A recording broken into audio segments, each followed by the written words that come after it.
All right. Is this working?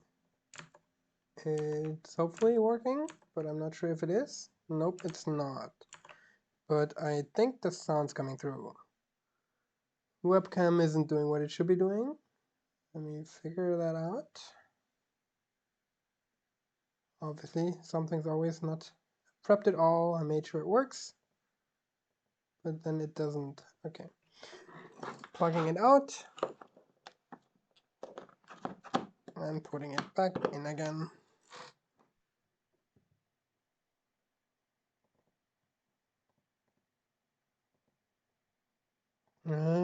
Wait. Turn this off. And then there we go. I'm on screen. Sorry for the technical hiccups. This is me streaming for the, I guess, first time. I'm not sure if I've streamed before. Hello, everybody. I'm Martin. I'm the dude that makes Sharkbomb Studios happen at this point. And welcome to the 10-year anniversary stream. It's insane that it's been a decade of me making indie games. Time went by so fast, even though a lot of things happened. Um, the idea of the stream is just to sort of hang out with a few people in chat um, and sort of talk about what Sharkbomb Studios was, the kind of things it went through. Um, it's all a little unstructured. Um, Again, this is my first stream, so we're just seeing where it gets us. So I'm hoping for some interaction with you folks, some questions or ideas or thoughts or anything. I also have some guests coming up from various Sharkbomb projects, collaborators, and other fine folks. And just move stuff over on my screen so I have a better view. So that's happening. We've got 3 people lined up over the next couple hours, and I'm here talking and maybe playing. Maybe I've sort of, I don't know. We'll figure it out. We'll figure it out. That's what I've always been doing. I've just sort of uh, made my way forward and ended up where I am at now. So yeah, it's 10 years of Sharkbomb Studios. That includes a lot of things. I actually prepared some slides for this. They're very simple slides. They're basically just pictures. But maybe let's just start there. Sort of dive into the history of Sharkbomb Studios.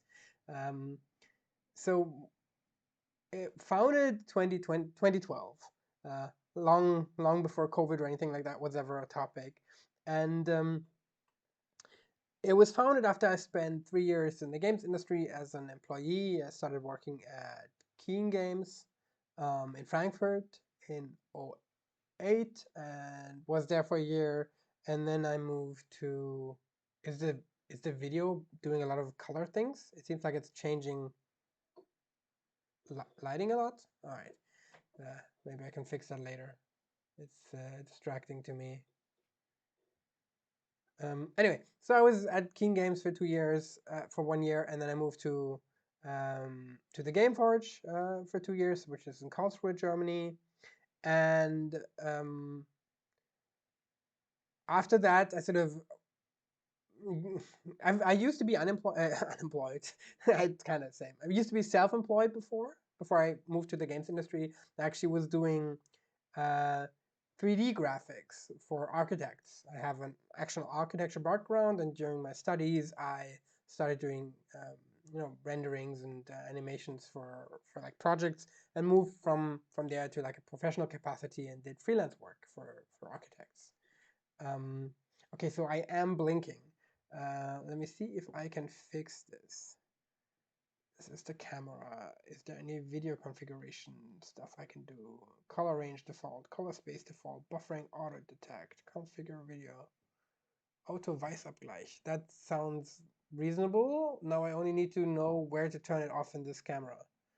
There's a white balance auto, which I have turned off now. And there's an exposure auto, which I will also turn off and do manually. That seems to be a good idea. Is it better now? Are we doing better?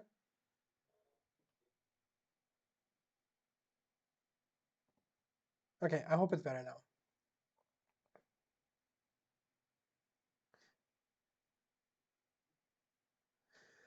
All right, bump up ISO a bit. Configure video.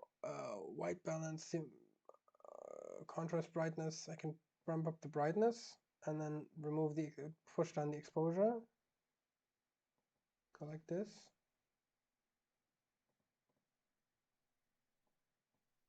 Ooh, this is its whole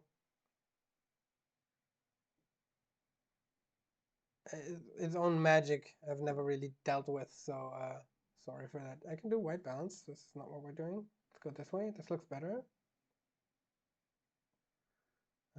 We're doing this professionally on stream.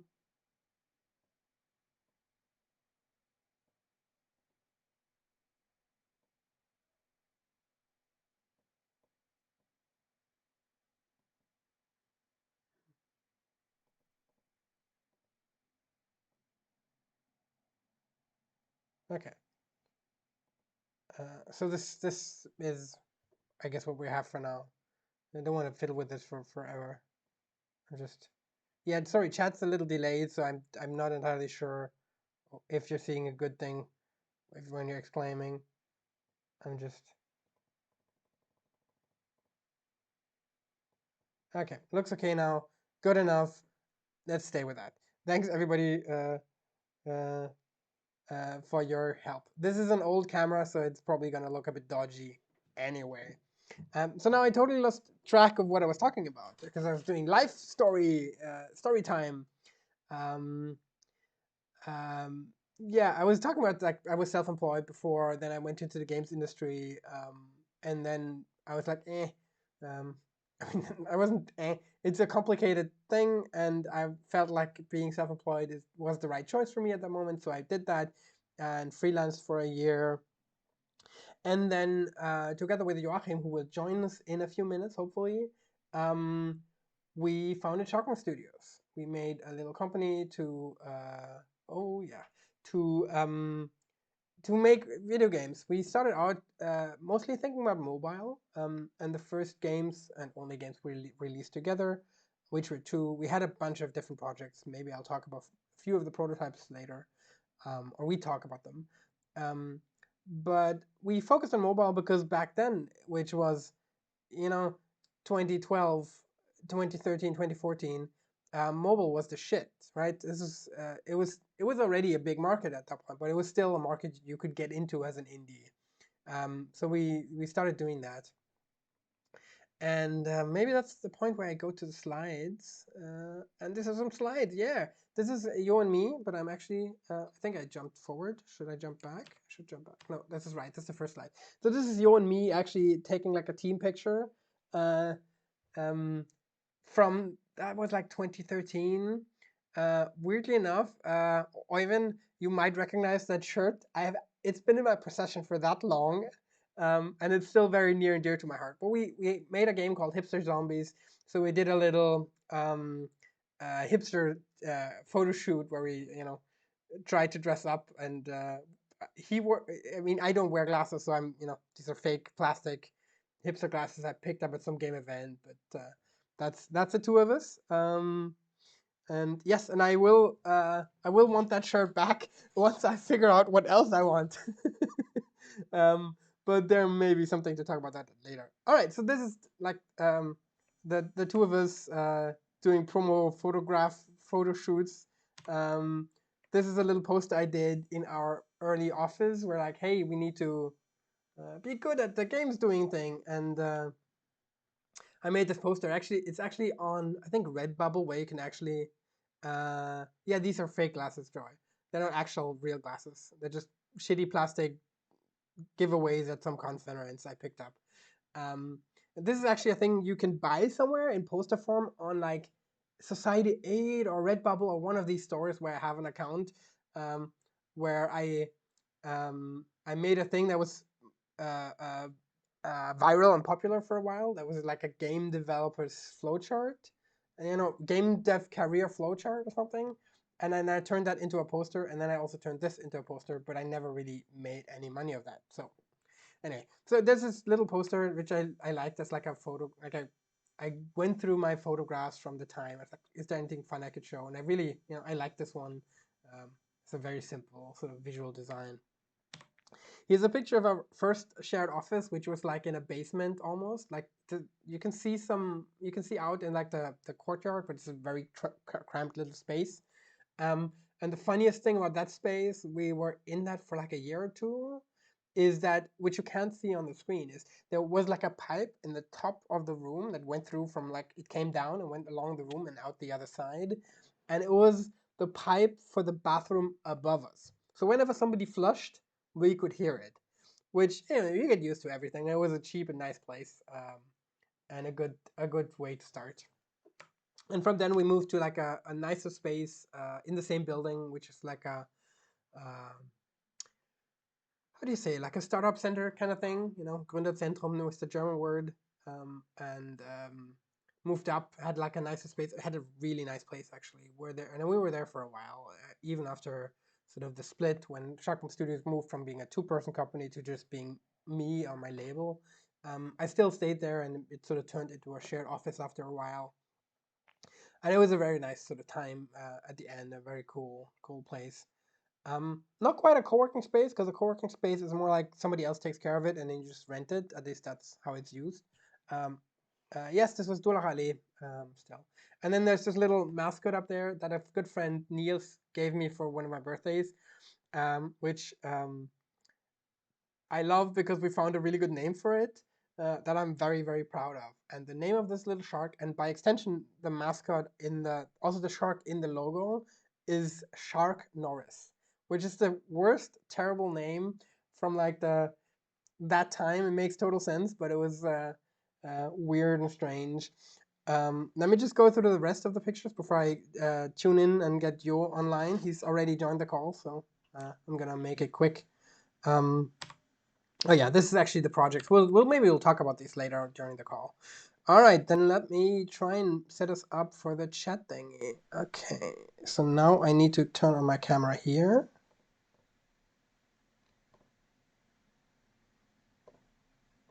Wait, where is the camera? It's not here. Then I need to turn it off somewhere else. Just a sec.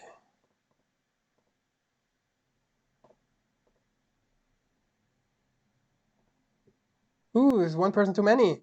You're an hour early, Konstantinos.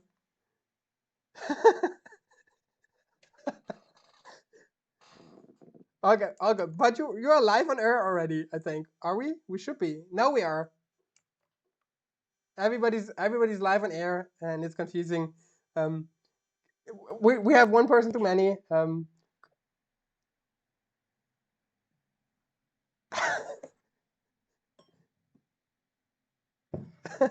Okay. Okay, we'll figure it out. Thank you. All right. That was supposed to be our guest for the next hour, so sorry for the confusion here. So hi Jo, welcome to the stream. Everything's a chaos as it is wont to be. It's very good to see you. Everybody else can hear us all right? Are we getting Discord audio? Are we getting Jo? Can you say something?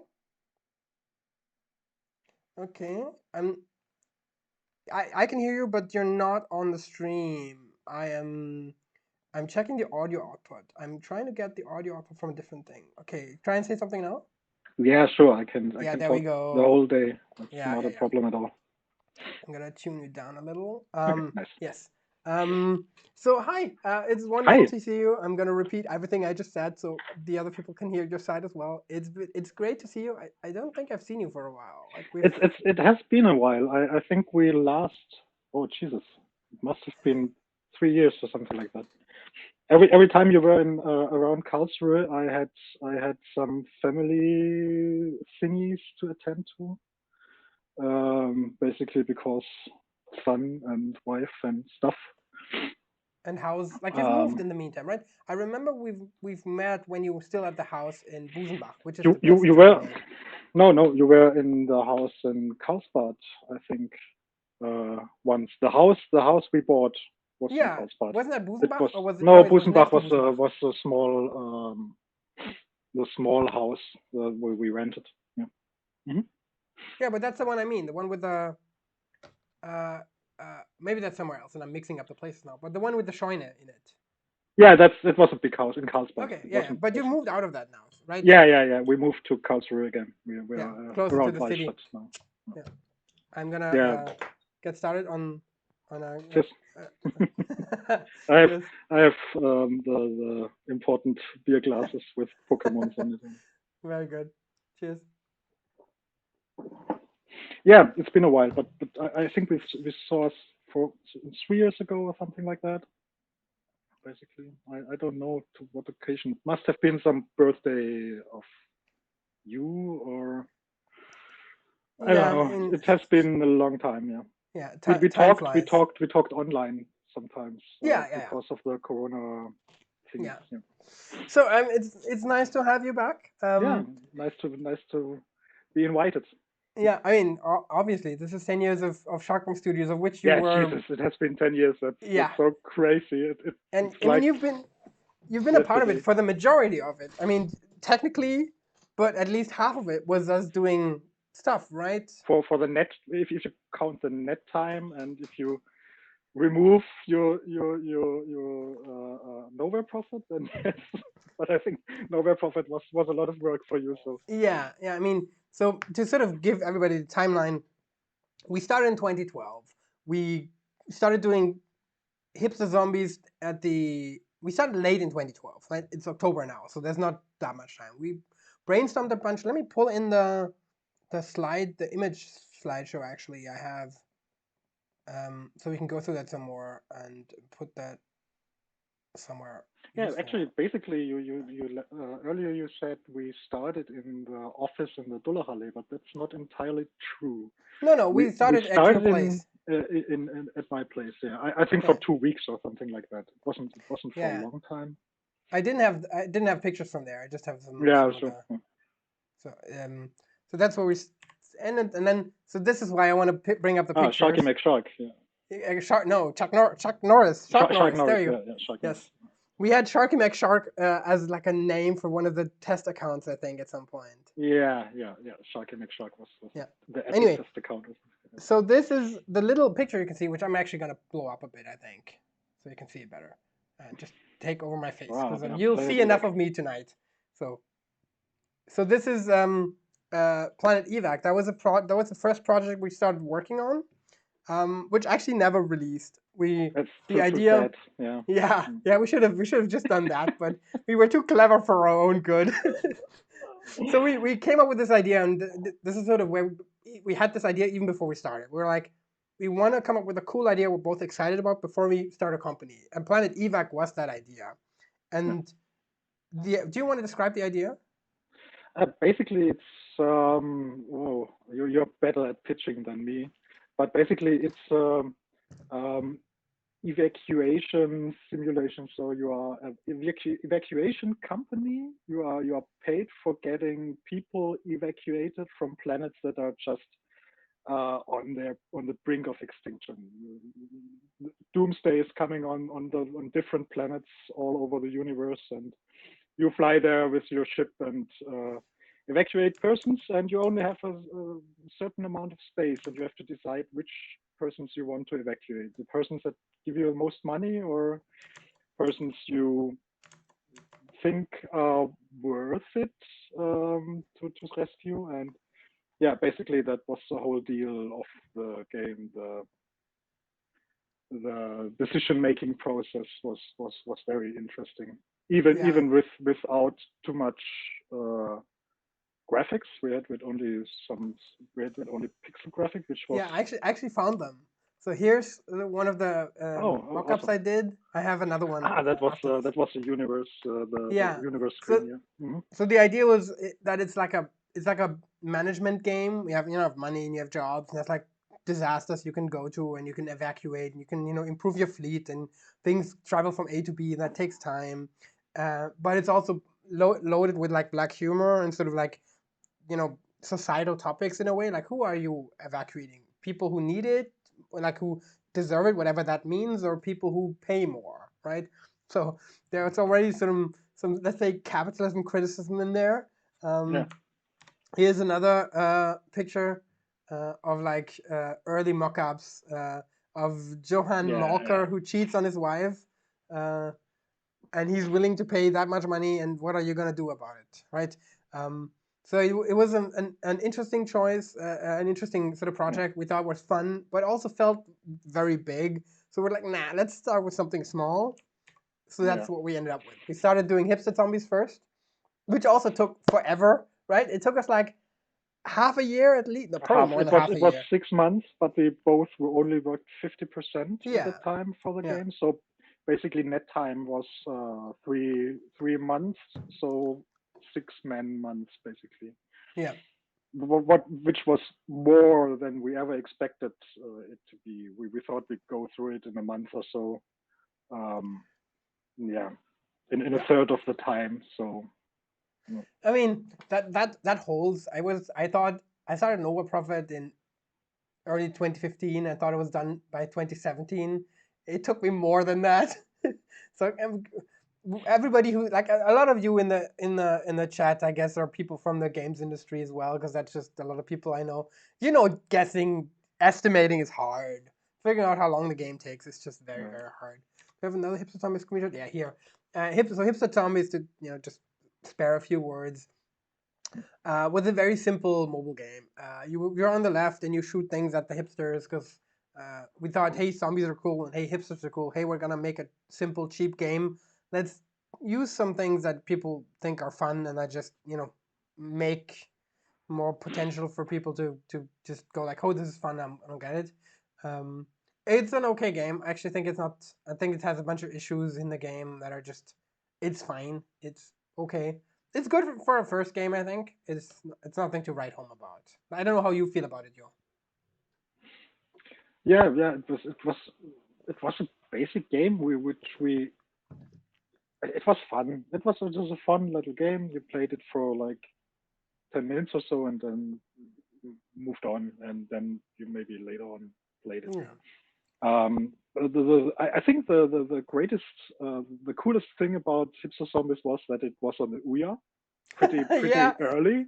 Yeah. So there was in 2012 or 13, I don't know. There was this Kickstarter, the Ouya, which was basically a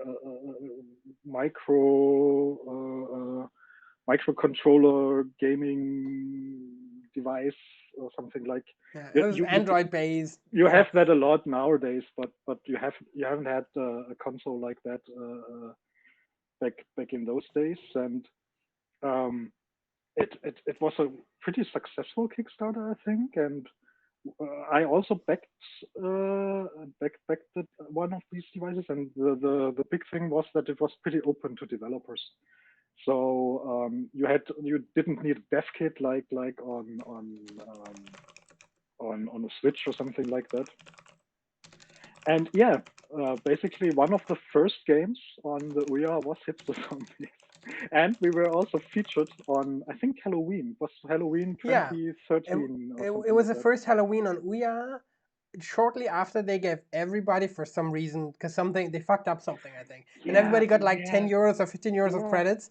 And we were just after that was the Halloween, so the game made shit money, but what money it made mostly on Ouya, which is actually not true. It actually, like, in the long run with the whole Sendex thing, which we can talk about, it actually made okay money. It's still I think it paid. It was break even, more or less. I don't think for 6 months of work. I can look up the numbers later, or I can, if you want me, I can look up the numbers now. I thought it was something like 50K, wasn't it? No, I think it was less. No, okay. I'm gonna look. I remember that the Ouya money we made were $500, which was yeah. But good money. in a very short amount of time. I think it was just like 2 weeks, and we were like, "Whoa, yeah, we do $500 in 2 weeks, and if we do this for the next 2 years, then it's totally cool." But that didn't go on. Yeah. All right, so Hipster Zombies. So the whole Sendex thing is a total of just shy of 7K euros. Oh, okay. But that's both games. So it's far from the 15K. So to sort of elaborate on that, so we made the game.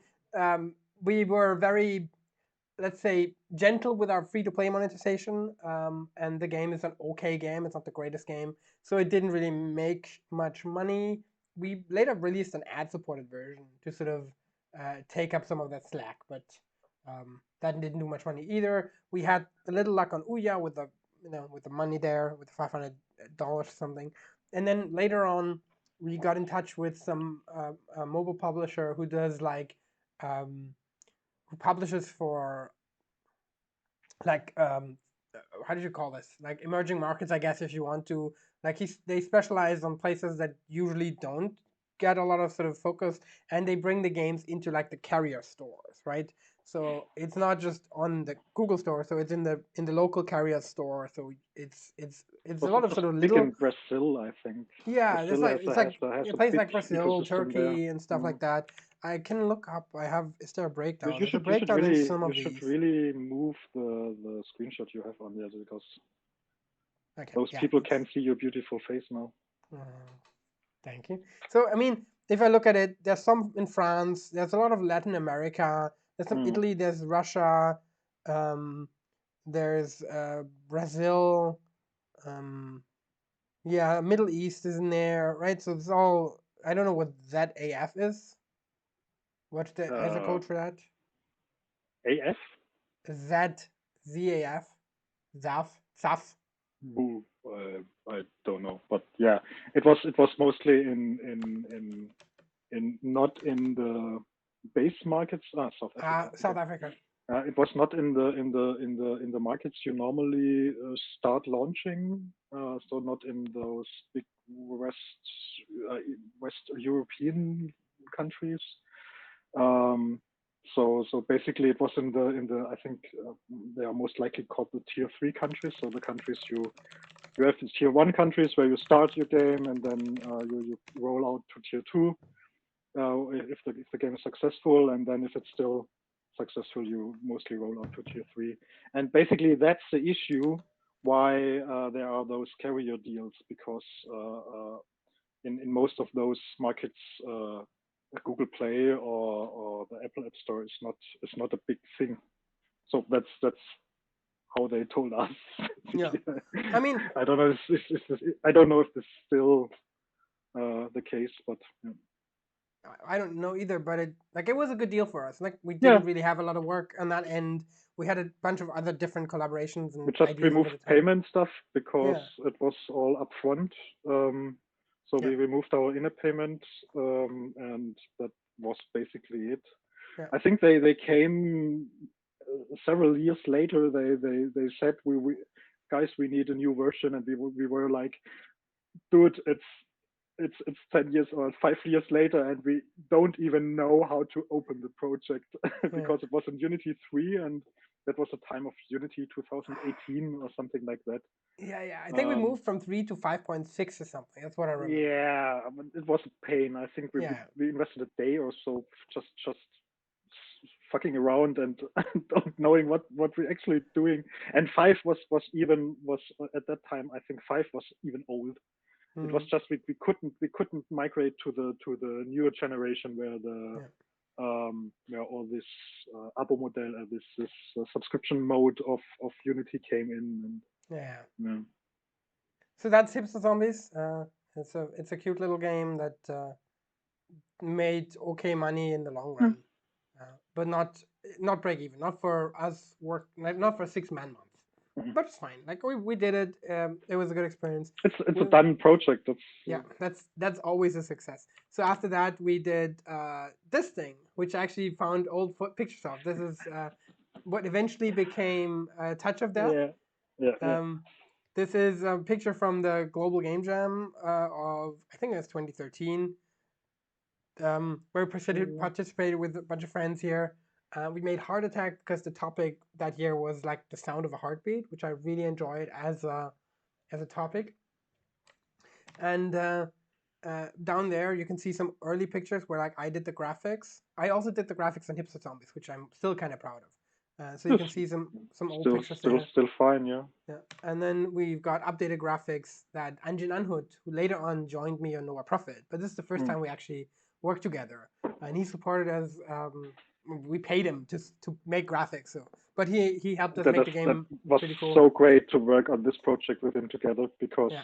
I never worked with him before. I never worked with him after that together, but that was just such a good experience, because it was really fast and responsive and stuff like that. Okay, it was easy in a way that we only had still images, so no fancy Yeah. animations and stuff like that. Yeah, here's a picture from the But game. it was also a great experience, because we did this little project on Game Jam in, I think, in 2 days or 3 days. No, it was 48 hours, was it? Or Yeah, 72? it was Friday afternoon to Sunday afternoon. No. And it took us a while to get from there to what's now the game, right? We had Yeah. an early version, and then when Hipster Zombies was done, which was I think after, like I think the Yeah. Heart Attack prototype was in the middle of Hipster Zombies development. Yeah. And Hipster Zombies were done, and we were like, what the hell are we gonna do? And like, hey, we had Heart Attack. We both enjoyed the game.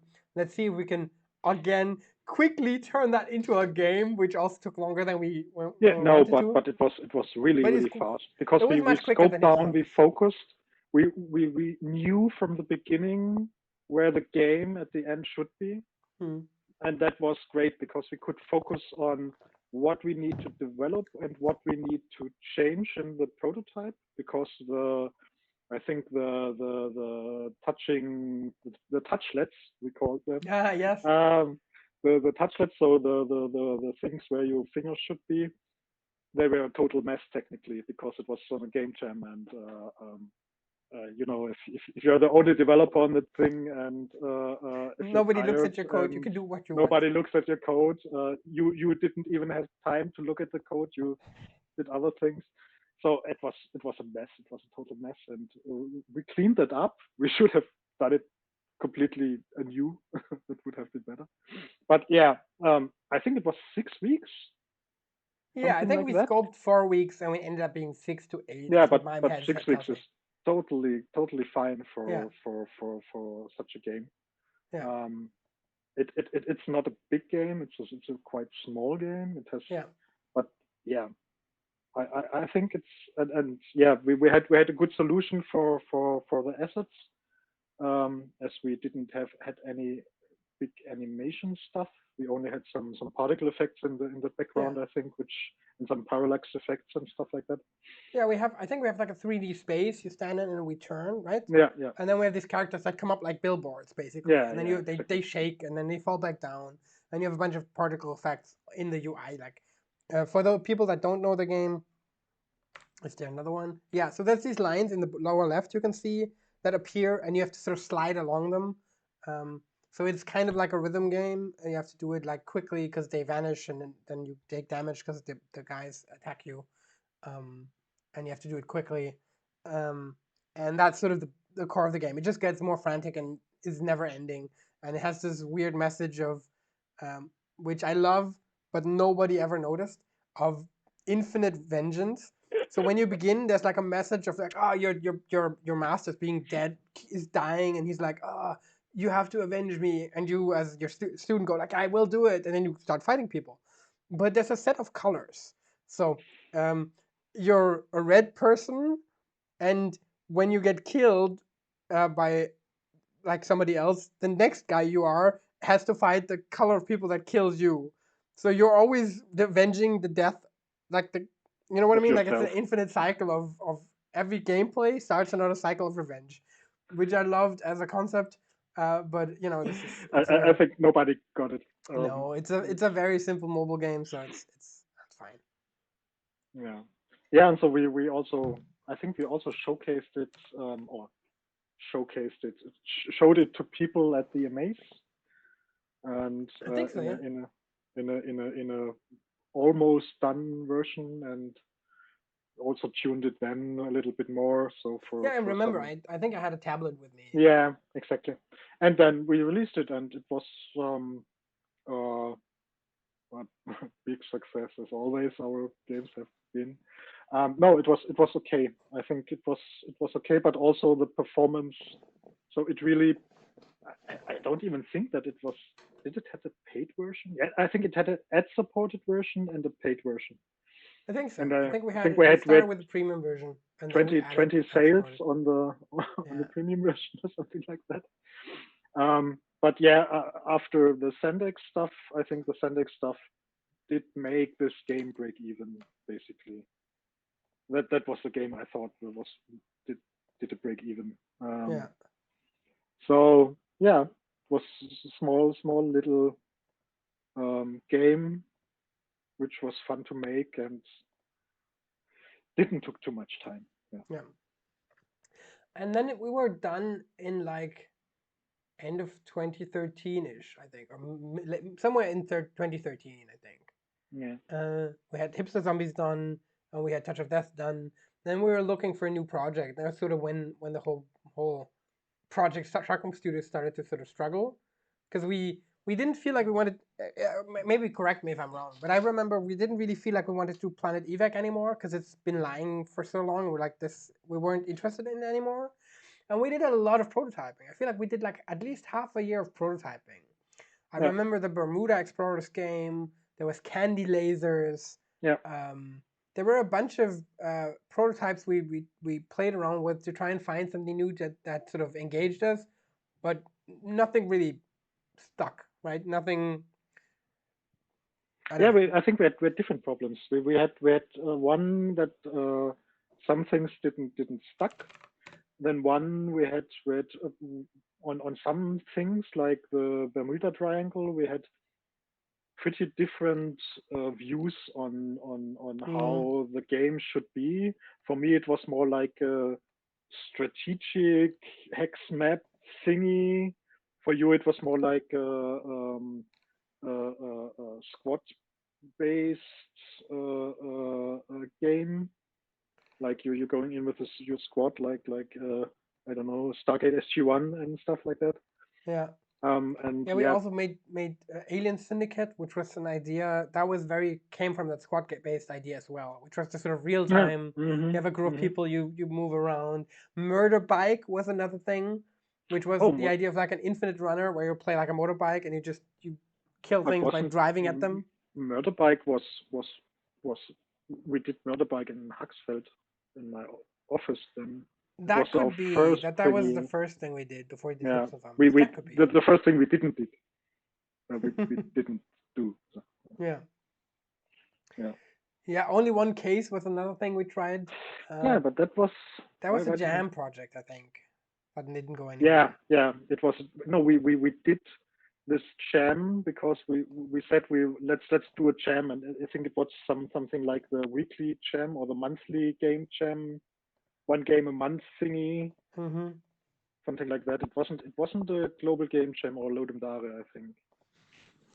Yeah, so usually we had a bunch of projects we were fiddling with, Yeah, but we couldn't really find something that worked for both of us. And yeah, then yeah. we kind of put it to rest, I think, right? Yeah, I'm pretty sure it was end of 2013 when we sort of put it on ice, I think. But like, let's take a break, see, Yeah, yeah. focus on different things, see when, if, and how we get back to it.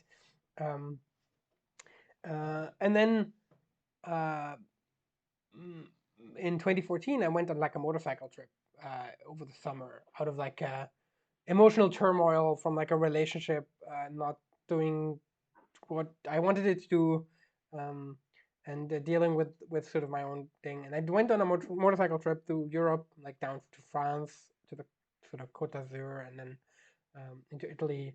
And on the way back, I had like ideas of like what I wanted to do, and that was sort of the prototyping, out of which like Nowhere Profit was born. I started prototyping in the middle of 2014, and then sort of took it from there.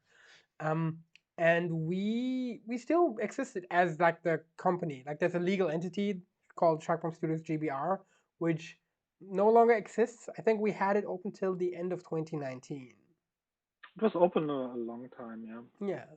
I mean, we still had some money coming in from Zendex, and we had a bunch of things here and yeah, there.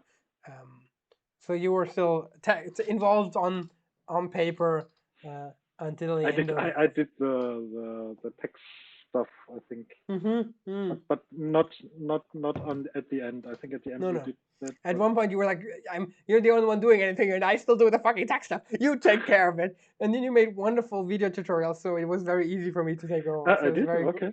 yeah. You recorded a bunch of screen grabs of like Okay. you talking through the way you set up things, because there's a bunch of sheets that you made that I Yeah, hadn't seen before, so it was really useful.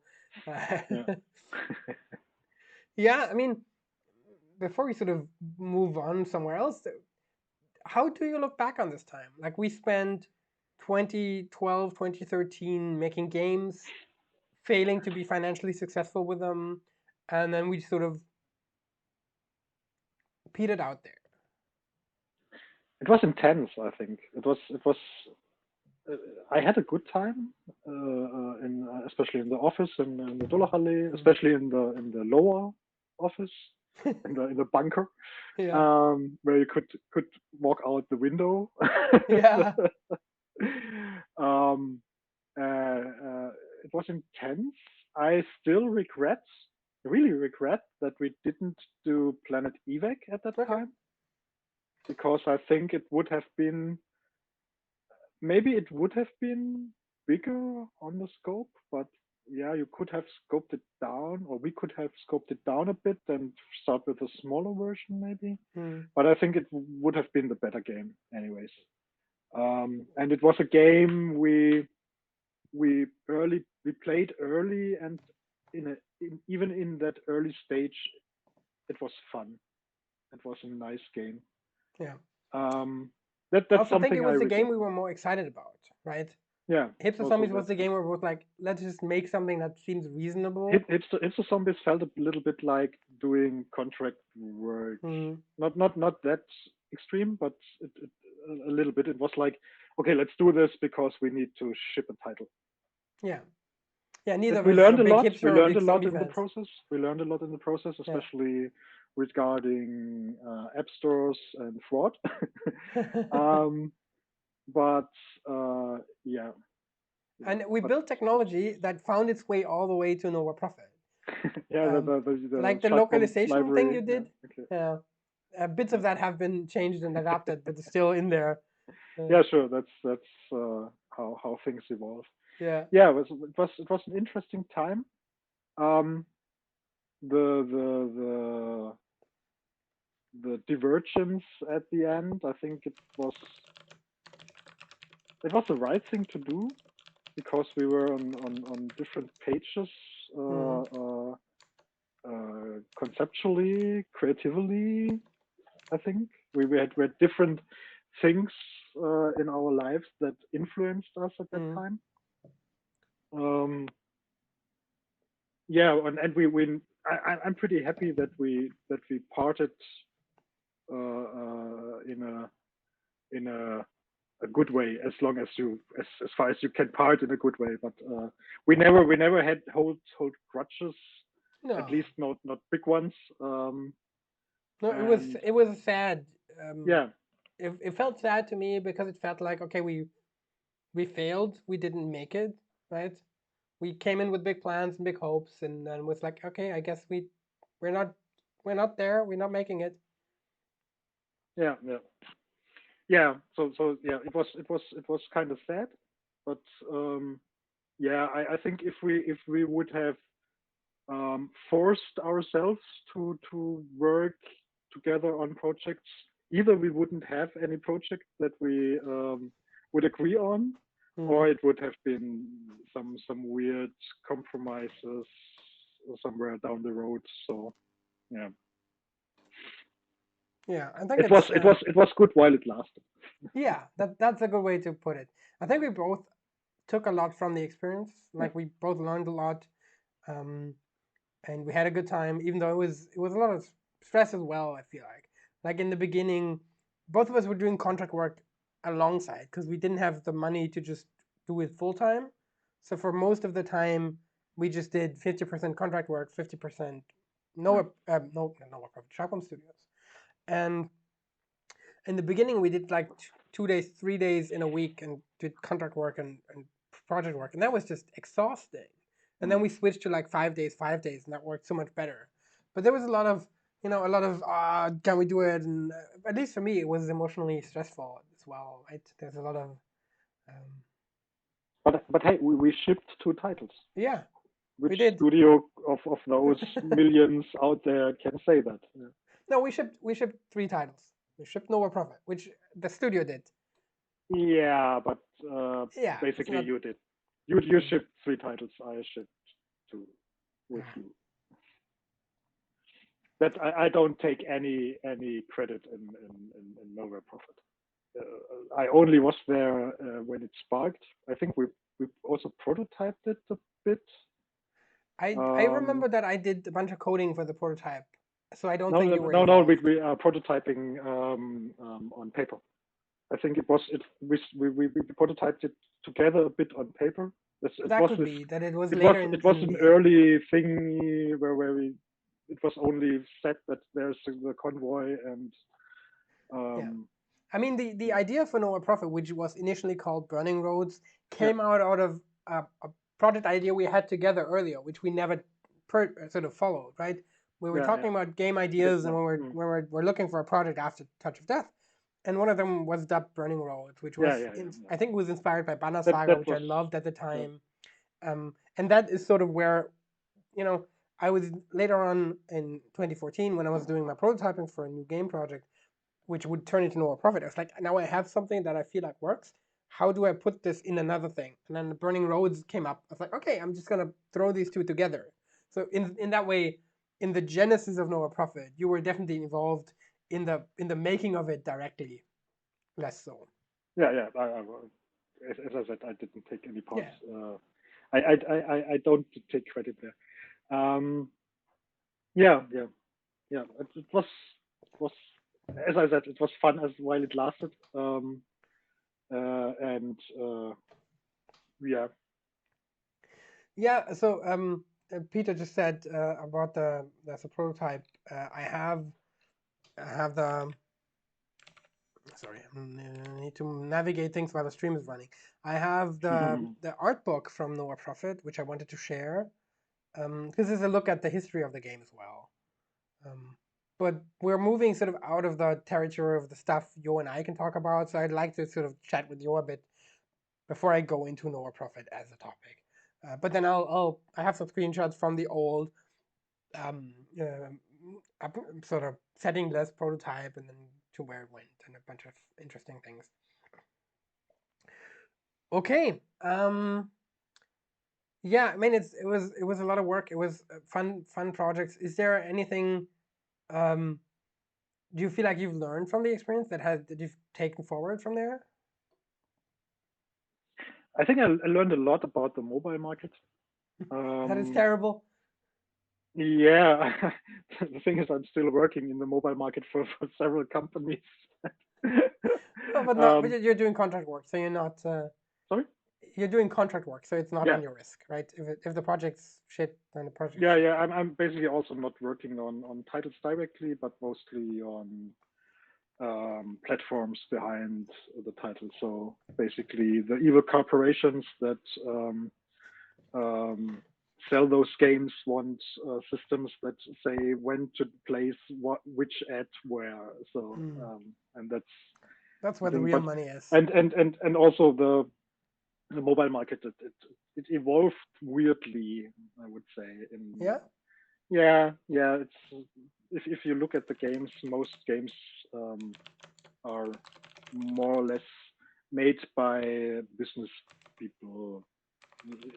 You make better mobile game or better performing mobile games if you study economics than to make some game Yeah. design degrees. That's just the case. Which is why I'm not really interested in the mobile market Yeah, yeah, anymore. I totally understand that it's mobile market. I would only do a game on mobile if I would use it as a like a third platform after Yeah. Yeah. PC and consoles or something like that. Yeah. There's been the So just occasional like call. Minecraft, you get Minecraft on the mobile Yeah. phone. It's not a mobile game per se. Yeah. There's been the occasional call for a Nowhere Profit mobile version. Mhm.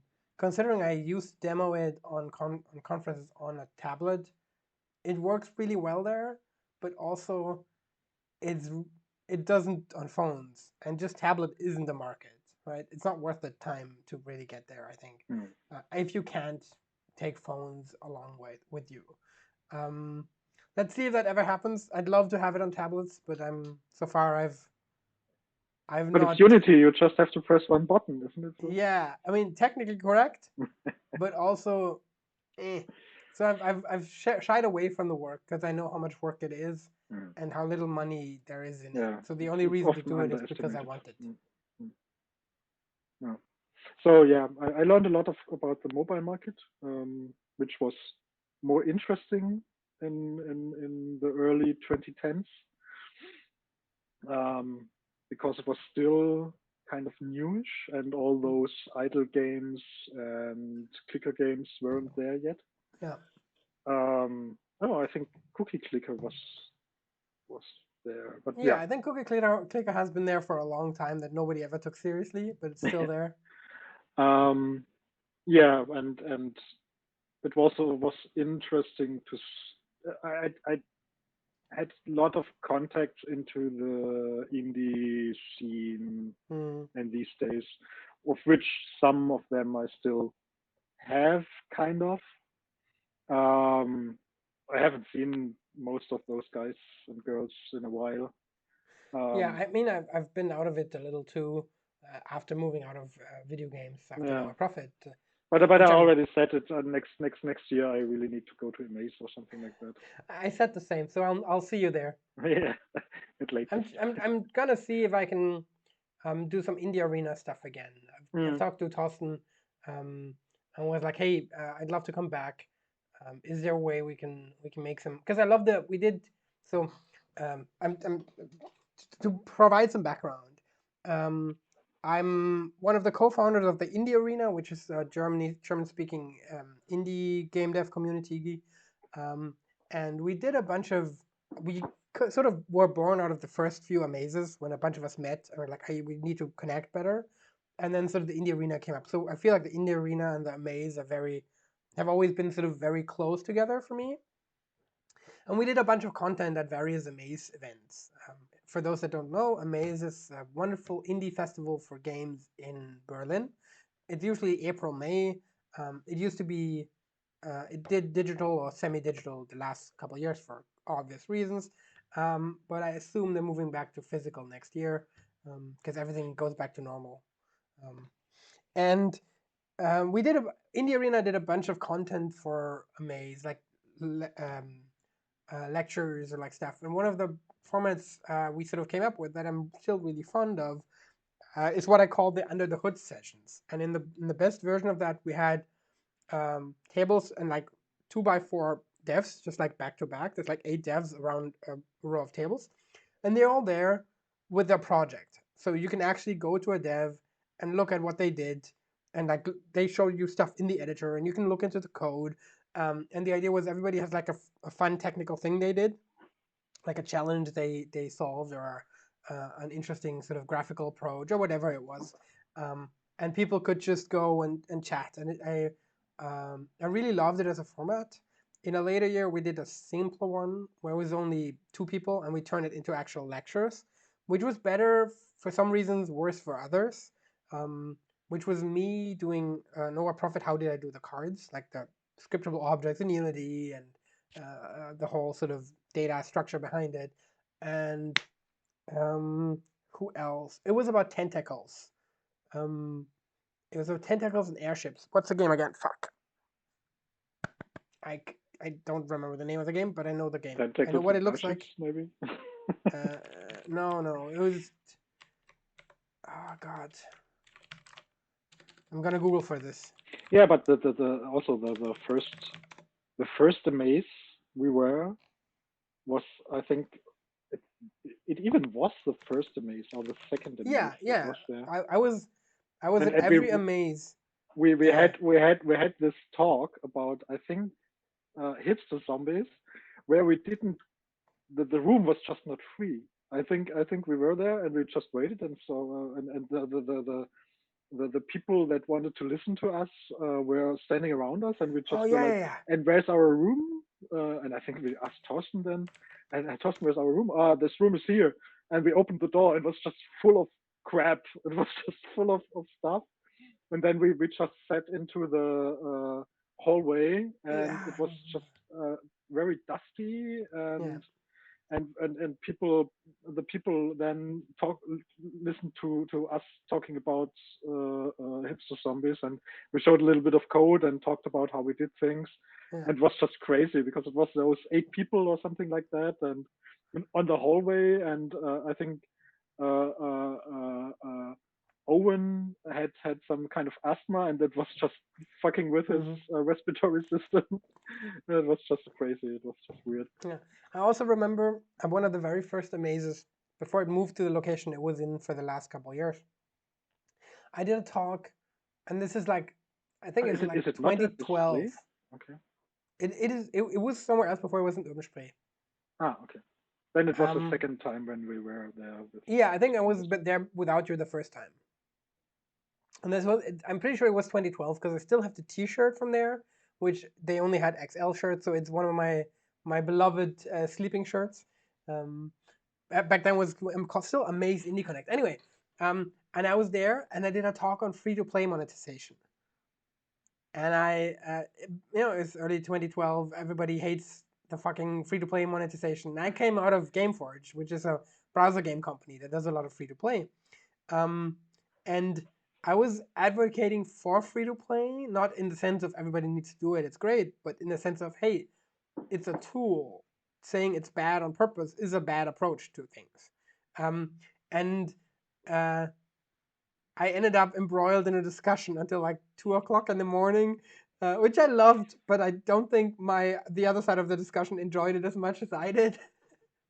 um, but I have that in a fond memory of that. But Amaze is a great event, and I'm definitely going back next year if I can make it Yeah, happen. And I'm I trying also to will do try. some more content again with the Indie Arena, get some people to show Mm. something, do some talk, whatever it'll be. Yeah. How did we end up at this? We're sort of meandering around. This is just, I guess, a fireside chat at this point. Sorry? Um, how did we end up at the maze? What were we talking about? I feel like I want to move back to. We did like a loop. We were there. It was just an experience. I connected Ah, to a right. lot of indies there, Yeah.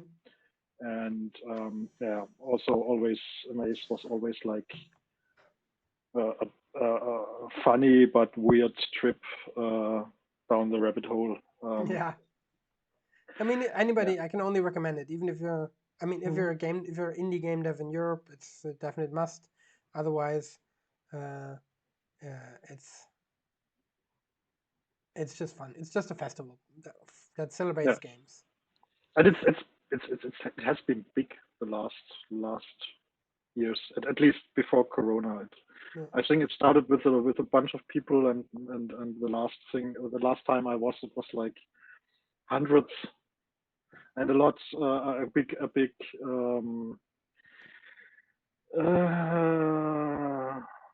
big exposition thingy.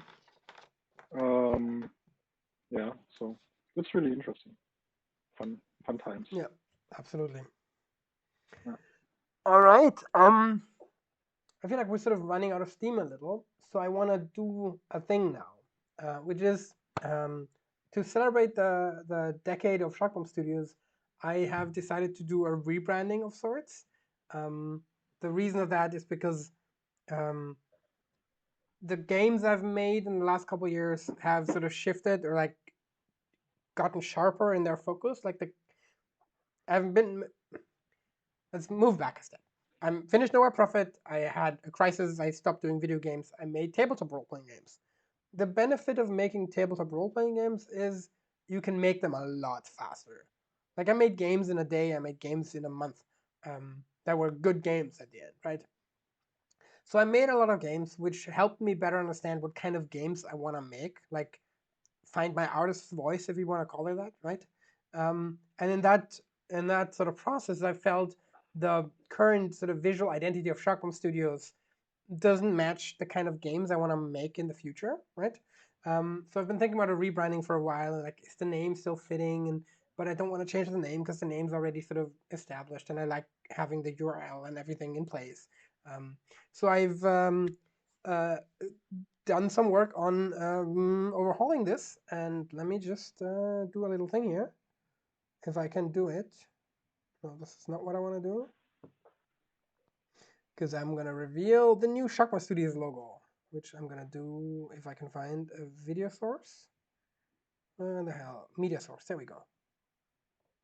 And this is where do we go? This is the stream. Oh no, Thank I'm you. excited. All right, and there we go. This is too fast. This is too fast. I should have done it slower. Oh, I have to watch it on the phone. So this is like the process of from where it came to where Okay, it went. I'm gonna turn it on again, so you can see sort of a lot of sort of sketches, which I actually got somebody else to help me with. Even the first logo I didn't do myself, even though I'm a visual designer. I decide to sort of let me just get the two logos in here now. Me image.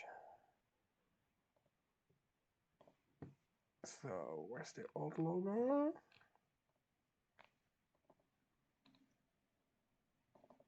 This is the old logo. And then give me the new one, so we can talk about it properly.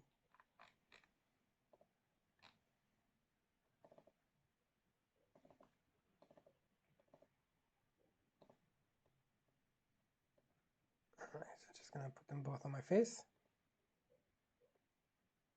All right, I'll put them here. So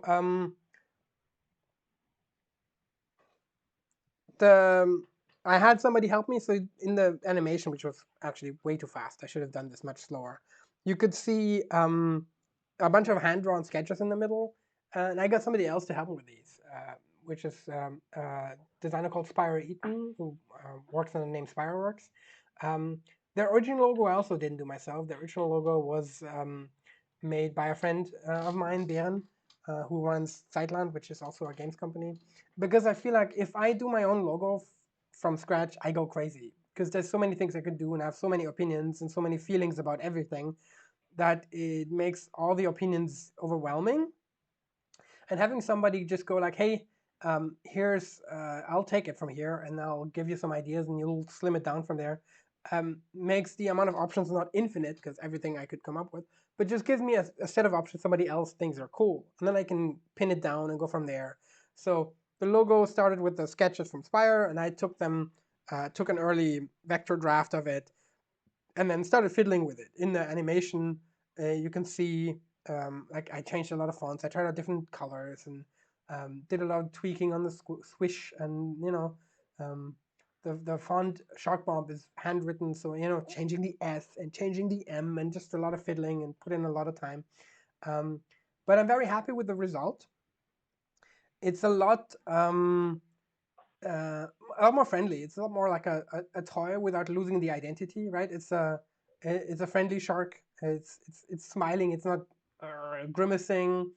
Um, it's much more open and welcoming, and I feel like it much more closely resembles the kind of games I want to make. So this is the, the the dramatic logo reveal that I've bumbled because I didn't have good media prepared and like animations. And the one animation I had was too fast, but this is the logo. I, what do you think, Yo? I like it, especially it doesn't feel uh, in comparison to the old logo, it doesn't feel so clunky. Not Yeah. that the old logo is clunky, but it's more straight, clear lines and stuff like that. And the new one is just more playish, more. Yeah, I mean, I did a lot of. Let me get another image in here.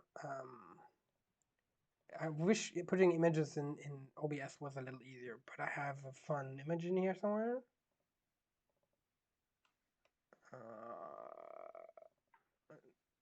so like stuff like this. I had like a lot of different color versions. I did a lot of. If you follow my Twitter, you've probably seen a bunch of this, right? Like different color versions, um, and somebody talked about the purple pink, the pink blue one, which was my favorite, and said it looks like a toy shark, which I think is a good vibe for the shark to have, Yeah. right?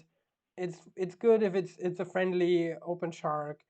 Um, and there's a bunch, again, see, I did a lot of experiments there. In these versions, also the swoosh has like more bits and details, just trying out different colors. And that's Mhm. a lot of things happened. Yeah, but I'm super happy with it. Now I have to update all the websites and all the social media accounts and like all the things everywhere. But Now the real I'll work do that. starts. Yeah, I'll do that bit by bit. I'll do the important stuff, and then whenever I stumble over an old one, I'm Yeah. like, okay, guess I have to fix this one. Yeah, so this is a thing I'll have to roll out in the next couple of days. But I'm very happy to have come up with something that's cool and Yeah, without nice. getting away from the name. Yeah, awesome. Cool. Yeah. So that's the big logo reveal. Originally, Konstantinos, who came in an hour early, would be joining us now, so we could talk about Ex Novo. But I fucked up because he came in on time. I just forgot that he's in Athens and is an hour ahead of us. So the time I gave him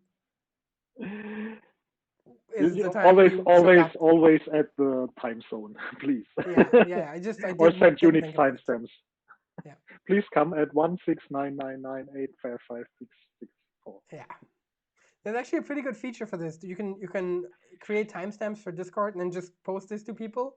I need to get in the habit of doing that when I'm not sure they're in the time zone. But that also means I need to be aware of it, and if I am, if I have the If proper you are response. aware, it should be a Yeah, problem. yeah. Okay. So we don't have a guest now, so we have a little bit of a hole over here. Joe, you can hang out if you want, but I don't know. We're sort of off topic. I'm probably gonna move into Nowhere Profit, talk about Nowhere Profit a bit. Yeah, I don't have much to say there, so I would, if it's okay for you, I would leave you alone Perfectly because fine. I don't have that beautiful face you have, so it's not enough to fill the stream from my Oh, side.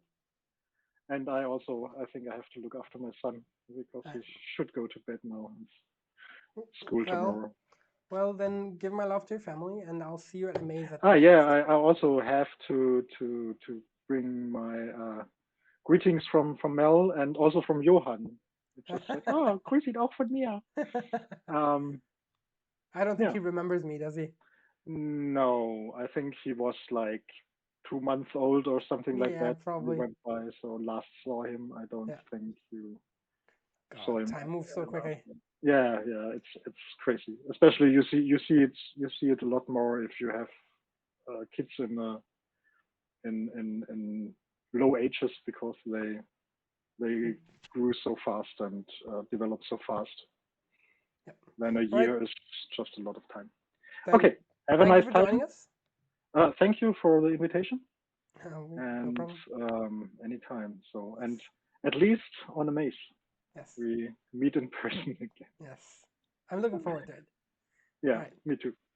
Okay, have a nice. All right. I need to do the webcam switcheroo again so I can get out of this. Turn off the webcam here, and then turn on the webcam here. There we go. Hello, everybody. I should be back and visible. Am I back?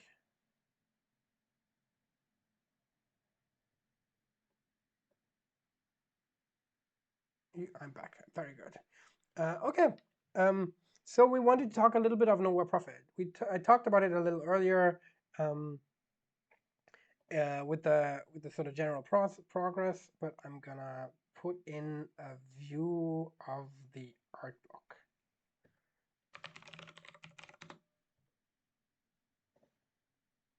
Okay, put that over here. Put myself over here. Make myself a little smaller. Whoop, whoop. Yeah, this is the art book. It's a little bigger, so you can see more of the coolness. Initially, I wanted Anjin to be here for this, and then he couldn't. Then I schedule Konstantinos for this, and then I fucked up the time zone, so now it's just me. But yes, we'll be talking about Nova Prophet for a little bit.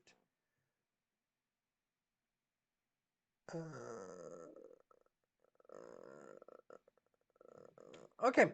So here's the art book. If you don't have access to the art book, why didn't you buy the deluxe edition of my game? Also, you're missing out because there's so much gorgeous art in there that did not make it into the game that I tried to cram into the art book, which I made in like the week before release because I wasn't allowed to touch the build anymore because stop breaking anything. So I just funneled all my anxiety into this thing, which I'm very happy with. I think it's a very nice sort of artifact of the process and documents a lot of the nice things. So let's have a look at it. So this, well, there's a bunch of stuff. None of this is relevant. This is all wonderful graphics you can see in the game. But this is the relevant part. Like here, I talk about the process of the game, but we want to look at these in more detail. So this is the very first prototype of the game that I think, Peter, you saw, which I had on the tablet. And it's just a very simple abstraction of a card game. So my way to Nova Prophet was I had this motorcycle trip I was on, and then it was 2014, mid 2014. I come back, it's May, and I'm like, there's an idea I want to try. The idea being, I want to make a game where the conflict resolution mechanics, so the way we resolve a conflict, is agnostic to the type of conflict. So it doesn't care about what kind of conflict it is.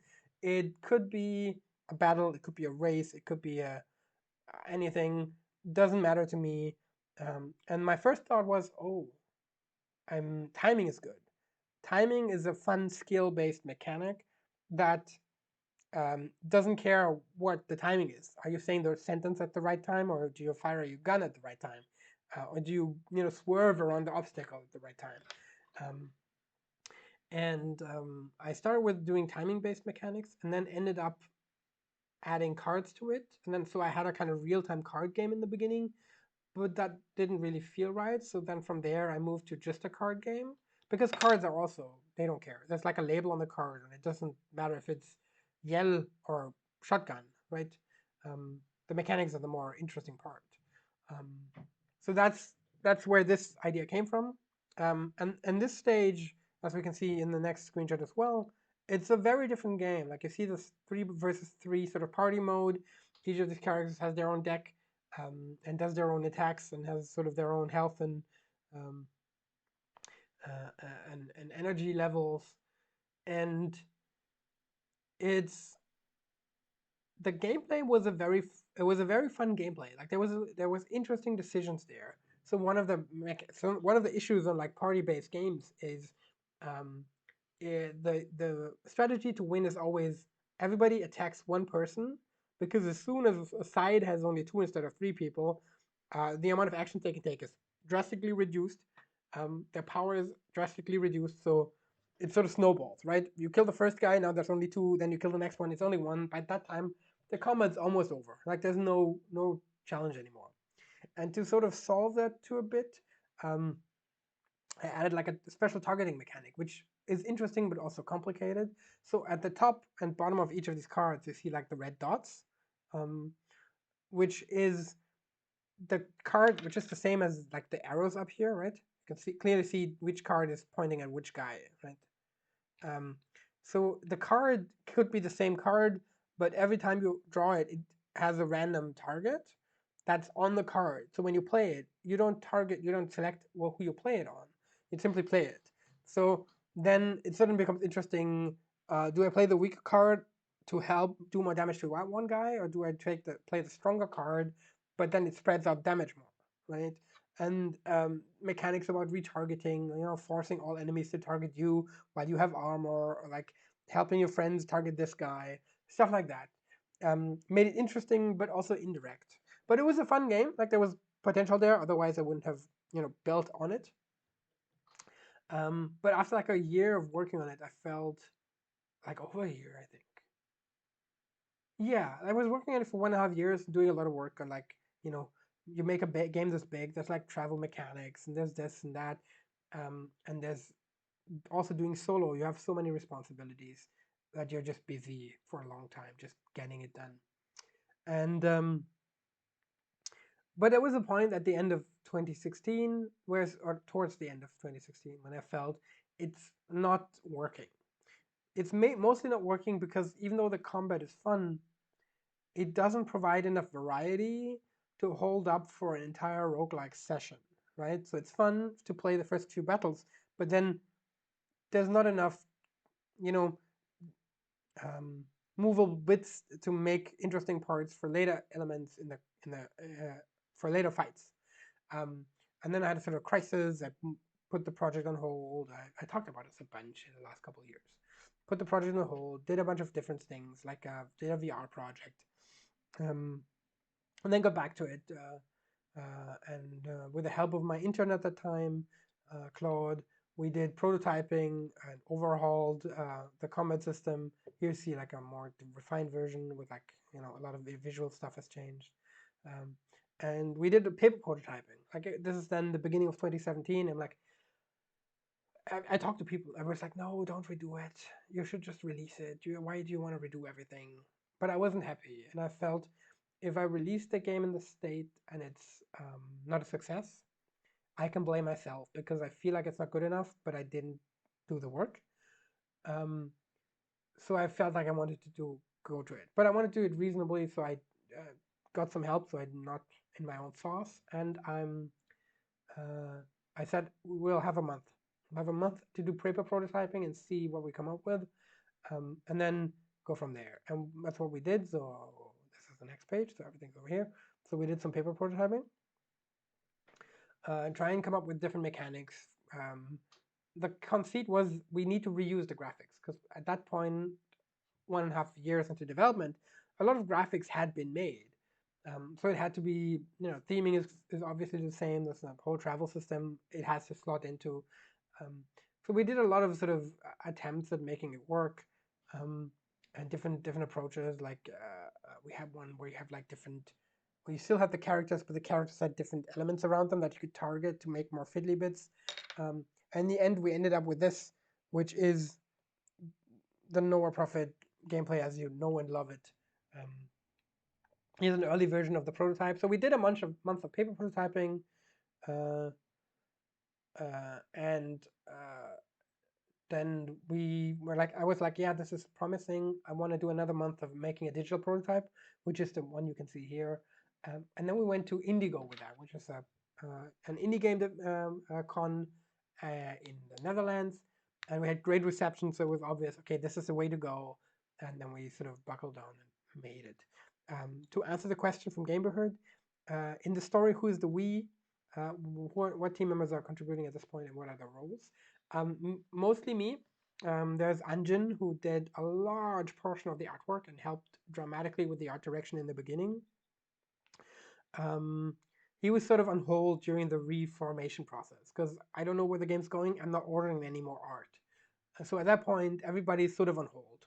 Before then, it was me doing game design, coding, writing. I had writing support from Georg Hopmeyer, who helped me write a chunk of the events. I had Anjin, who did a large chunk of the graphics, and I had two more artists that added to the project at one point. I'm not sure. At one point, they came into the project. It might have been before the break. I'm not entirely sure anymore. So that's the key team. It's me and Anjin basically. Georg's writing some events and some additional artists putting art in. And then for like 6 months in the first half of 2017, it's Claude who used, no, it's not even 6 months, I think it was 5 or 4 months. Claude, who was my intern at the time, who helped with game development, with the game design and the coding. Um, and who we worked very closely together on the paper prototyping to make it happen. So that's sort of, the prototype from that time. You can see it's a lot rougher. It's a lot of chunky things. This one's a lot more cleaned up and like nice visuals. And then this one's, you can see the changes like in this part of the UI of like on the leaders on the left, right? This is very simple. There's still a fire, then it's just the dots, and then it sort of becomes this sort of singular circular portrait with a pill underneath. to sort of mimic the characters a little. Right, so that's sort of the art book. There's a lot of cool stuff in here, right? That's like talking about looking for the style.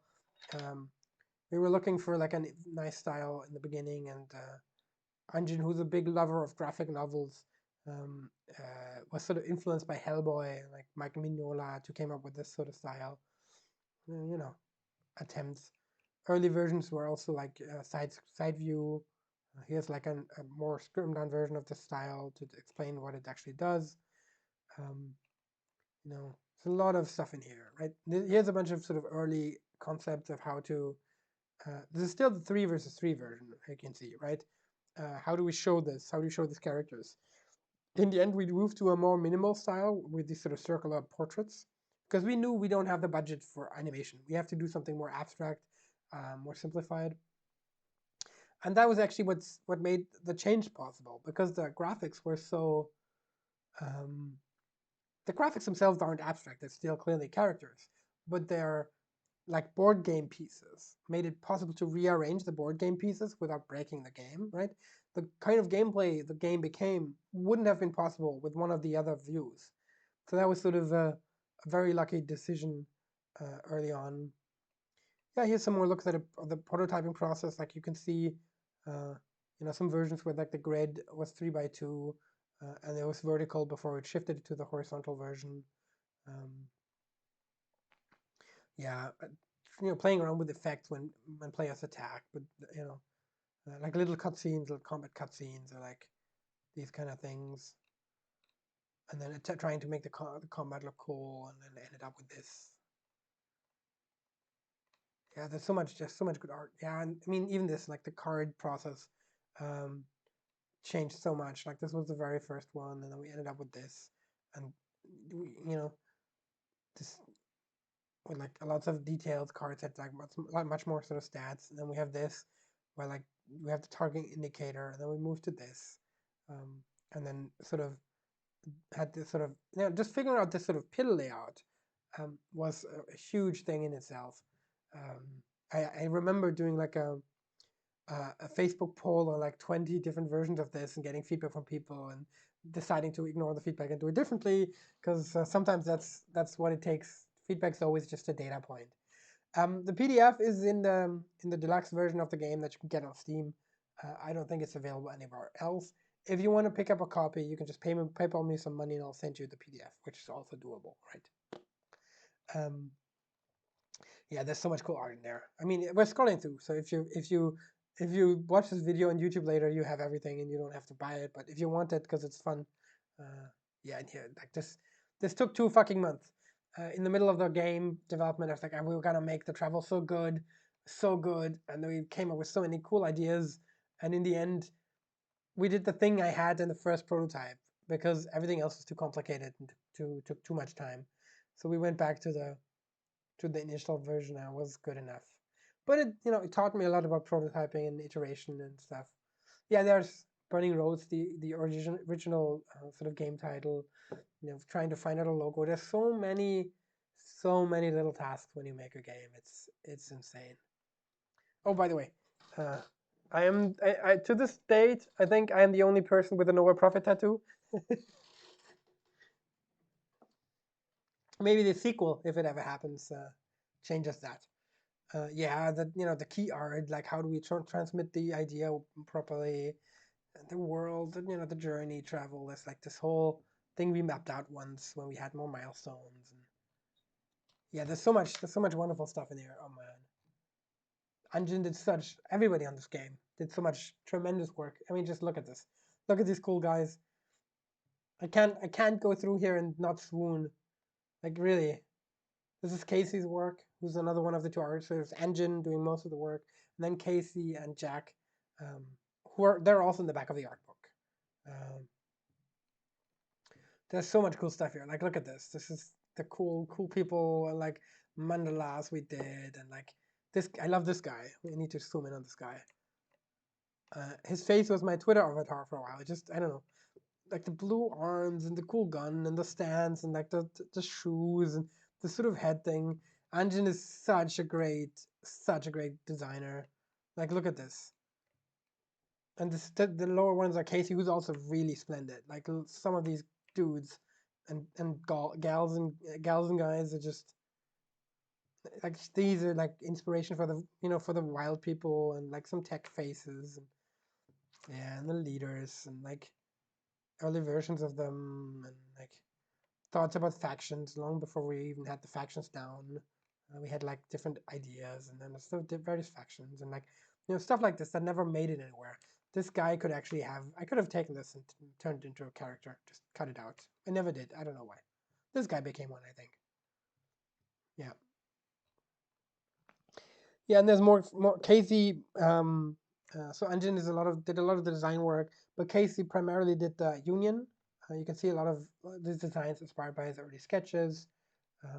Same with the Ferals. Here's his initial sketches that did a little work there. Rajgard was also Casey. Yeah, that's also Casey's sketches. And Jack, like the strategist from Jack. You can see like, even though they're all in style, which speaks to um, Anjin's really good style guide and style design in the early beginning, that all these artworks all these characters look consistently as if they're from the same world. I can still tell the different artists in them, which is nice, right? They're all have a different approach. Anjin's is a little more, it's hard to say. Like, it's a little more chunked together. Casey is has more hard lines, and Jack is a little more chunky in the shadows, right? If you look at the strategist, it's more chunky shadows, but they're all really good at using the shadows and dark places to sculpt these faces. It's just so much good work, and like these sign character designs with like their fucked up faces. Um, so much good stuff, people. Yeah, this is Casey's work as well. Yeah, all of this is Jack. Jack did a lot of the item graphics. Um, I think not all of it, most of it. I think the H2O probably isn't, and the rice isn't, and like some of this stuff here isn't, and some of this stuff isn't. But most of the other stuff is Casey, is Jack. Um, yeah, like, just look at this. Look at all these sort of wonderful concept art that never went anywhere. And then this engine. Everybody made it into the game. Casey, well, he didn't do the portrait, but and then it's Jack. Uh, this is actually the piece he has a test artwork he did, which really convinced us because he did the shadows perfectly. Yeah, and he did a bunch of sort of very nice abstract card artwork, which I love. Sort of very simple, strong shapes. Yeah, and that's the art book. Um, it's a wonderful piece of just I don't know. Maybe at some point I actually have to print it, make it a hardcover book that I can put somewhere. There's a 300 DPI version that you can actually print if you're so inclined. So there's that. Anyway, big again. Ooh. Um, yeah, Nowhere Profit. What else do I want to talk about? Let me just check this.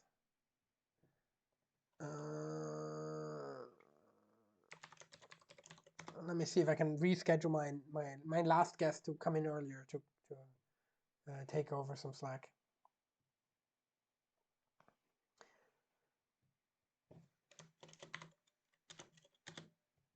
All right. So that's Nowhere Profit. I did Nowhere Profit. It took me 5 fucking years to make the game. I said it earlier. The first idea was middle of 2014. Started work in earnest early 2015 or end of 2014, like November, December. And then the goal was to release 2017, which didn't happen. And then it took me until mid 2019 to release, and then another year of updates and console versions and stuff. So I wasn't done until 2020. But already, like, after the release, um, 2019, I did so. Let me check. I did do some time tracking. So the question is, did I do some time tracking? I did. Um,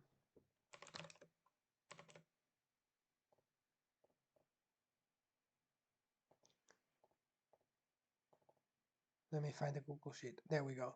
So I did time tracking up until a certain point, um, um, which is until 2020 sometime. So that's an overview, and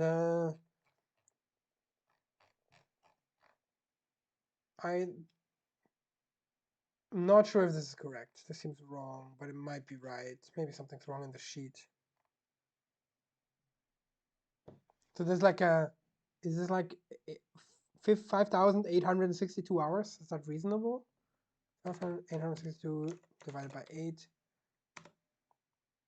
That is 732 working days. Yeah, that seems about right. So again, that is 5,862 hours, which comes down to 732-ish. Let's call it 735 working days. That's a lot of time. And I don't think this is a very good count. It's just in a lot of places it's very rough. Yeah, but again, it took me 5 years to make the game, and then after the release for PC in 2019, before the game was done, I was burned out. I wasn't in a good place, but I kept making it, and um, I was sitting alone in the office before I turned it into a proper co-working space and had some other people join me, which I was very thankful for. I sat in there for like a year by myself, and all I did was get up, go there and work, go home, go to sleep, get up, go to work, go home, go to sleep, and I just went crazy for a while. And so I didn't make the game in a way that was healthy for me, which is the amount of time I spent on it uh, in large blocks, and b the surroundings, my life surroundings were sort of not in a good place. Like I didn't have a very good social circle that was very active, and I was very lost in the game, um, and didn't take care of my social stuff either. So everything sort of went to shit. Um, and so game's done. It's July 2019. I should be happy, but I'm just tired. I just have books to fix for a month, and after that, I'm like, I don't know what the fuck I want to do with my life. Do I even want to make games anymore? Which is weird if the one thing you've always been making in your life is games. So I have this crisis, and I'm still working on the game. Right, it's out. I have console stuff and updates to do. So I'm still stuck in it, but I know something's not working for me, and I'm not sure what to do, what I want to do next. And so I've sort of at that point I've sort of stopped, being personally creative, because just there wasn't the energy left for it, and I didn't know where to go. So um, I made plans to cancel my apartment and get put everything away in storage and then go travel, because I was like I just like I was trying to figure out what to do, and I just couldn't. I was writing, I was sketching, I was thinking, I was talking to people. Nothing seemed to work. So it's like, okay, if I don't know what I want to do, maybe it's okay not to know, right? Maybe I'll enjoy the not knowing, the sort of ambiguity of everything could happen, nothing matters. I was like, okay, and just fucking travel, um, just get uh, just get going and see what happens, right? And then I did that in March 2020, and then COVID hit. So that didn't happen. Ended up moving in with my parents for 6 weeks. Um, but everything has a silver lining. So one of the things I wanted to do on my trip was to go to Athens to meet Konstantinos, who we saw earlier for a few minutes. Um, and we wanted to jam, but I couldn't go, so we still decided to jam. But I was like, I don't want to make a video game if we're not on site. So we ended up making an analog game, which ended up being Ex Novo, which is the first sort of non-digital game I've made and sort of published under Shotgun Studios. For those of you that don't know Ex Novo, let me just add uh, an image source here. I should have prepared everything, but no, I shouldn't. This would have been extra work. You can deal with this. We'll improvise. We're good. There we go. This is Ex Novo. There we go. It's there. There we go. Wait, this is hard. This is hard. How do I do this? I don't know. No, it's like this. There we go. This is Ex Novo. Ta-da! which is a city building game. Because I mentioned it earlier, I have an architecture background, and Konstantinos does as well. So we made a game of making cities. The goal of the game is, if you're playing a tabletop role-playing game, which I do a lot. I'm usually the game master, but I hate preparing. So I want to make a game that makes prep fun. And that was a goal that came somewhere in the process, right? I didn't start with this. We're just sort of finding our way. And then Ex Novo happened, and it's like it's super funny. Like we had it done, and we're like, yeah, sure, I'll put it on itch. Yeah, why not?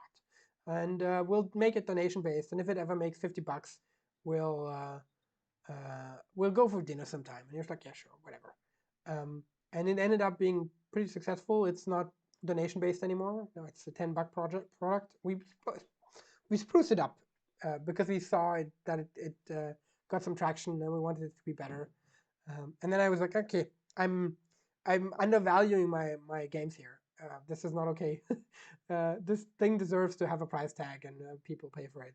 So now it's a $10 product, and it's still a really beloved product. I occasionally get people coming in and going like, "Hey, I made a game inspired by your game. Can I do something with it?"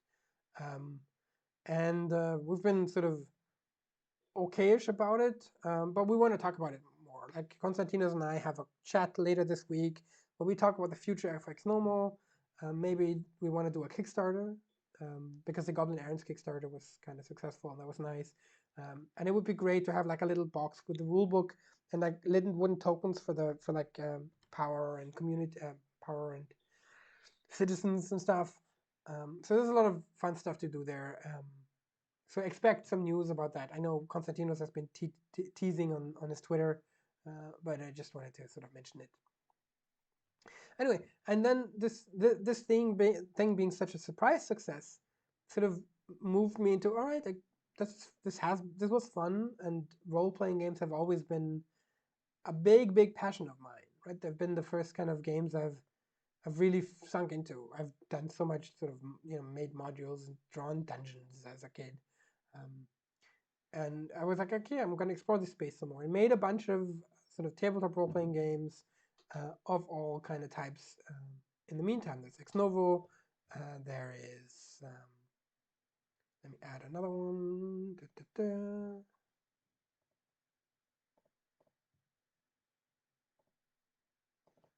Then there is its sister project, Ex Umbra, which was born out of the sort of the testing of Ex Novo, and chatting with people. And it's like, okay, maybe there's a version of this that could be a dungeon making game, because what you need for RPGs, you need cities, you need places, and places also include dungeons. So Ex Umbra came from there, inspired by Niels's idea, and then taken sort of in a different direction with cards, and also a project I'm very happy with. And yeah, I made it. What else did I make? I made Hold Your Own, which very few people know, I think, which is a one-page RPG, because I found that to be a fun challenge. I wanted uh, to give a shot. There we go. This is Hold Your Own. Right. So Hold Your Own is a game about kids fighting a menace. It's inspired by stuff like Stranger Things, the game Geiger Counter from Jonathan Walton. It's a very simple game. I think it's free on ish. I'm pretty sure it's free. Um, it's also no prep. You can just get going, and play a bunch of kids that have to, deal with shit because nobody's helping them. Yeah, what else? What else? There's another thing I really wanted to mention, because it's a project that's very near and dear to my heart, that I'm very proud of. That definitely needs the attention, and I cannot find it right now. Hey. The Impossible Swan. Yeah, so the game I want to talk about is The Impossible Swan. I'm just gonna do a different thing here. There we go.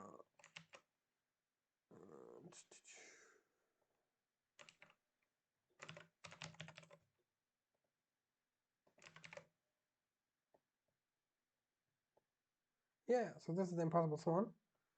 It's actually the itch page in here, which is, I'm just going to put this over here, which is another, like this. I'm getting cramped.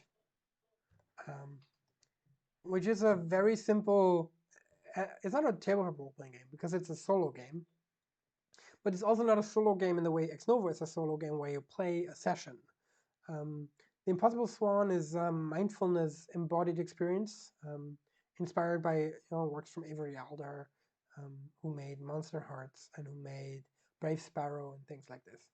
So Impossible Swan is a game about mindfulness and being happy, a thing I'm struggling with all the time. And I think I've done a lot of, I've done a lot of reading on just before the crisis even, and a lot of what I've sort of picked up has sort of found its way into this. So it's a game you play by yourself, for yourself. There's things you do every day, things you do once a week. They're like triggered. Like if you see a bird, here's the thing you can do. And the idea is that it's a fun, playful way for you to check in with yourself, right, and do things and take care of yourself. And I think it's a pretty good game. I think I'm the only one. I'm the only person playing it because I don't think anybody else does. At least I haven't heard. And I don't play it all the time. I fall out of it and then I come into it again, which is also fine. It's a game about embodying grace, so it's fine to have some grace for yourself if you're not doing it. And it's a lovely game. Thank you, Joy. I don't think you actually told me you ever played it. I know you. I wanted you to read it, but I don't remember us ever talking about that. Maybe we still have to. Anyway, it's a wonderful game, and it's also free. It's a thing that should help you be happier. So I don't want it to cost any money. I do keep thinking I might want to do a little Kickstarter out of it too, like a little zine version of it. So you can have a little, the tiniest version, so you can put it in your pocket. That could be cool. Yeah, that's that. And then there's also obviously the wonderful, the beloved, the one and only. Wait for it. Wait for it. Wait for it. Goblin Errands. Let's put this in this corner. Yes, so many games. It's insane, right? It took me 5 fucking years to make Nova Profit, and then I made, I think, 7 games in a year, right? It's Ex Novo and Mending Circle. I forgot the Mending Circle. That's also in here. So I made Ex Novo, I made Ex Umbra, I made Hold Your Own, I made Legally Blonde, I made Impossible Swan, I made Goblin Errands, and there was something else I forgot because I'm being confusing. But I made so many games in such a little time, which was such a good experience. And our next guest is already in line. Agatha, can you hear me? Excellent. Then I'm gonna put in my headphones and so I can hear you as well. All right, put this one in because this one's charged. Can you say something again? Yeah, give me a second. I need to disable one camera to turn the camera on again in the different program. So we're gonna move on, which is just in time to talk to Agatha about Goblin Errands.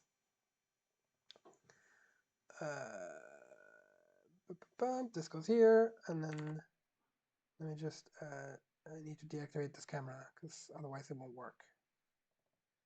Deactivate. Chat. Activate. Ooh, there we go. Hey. Excellent.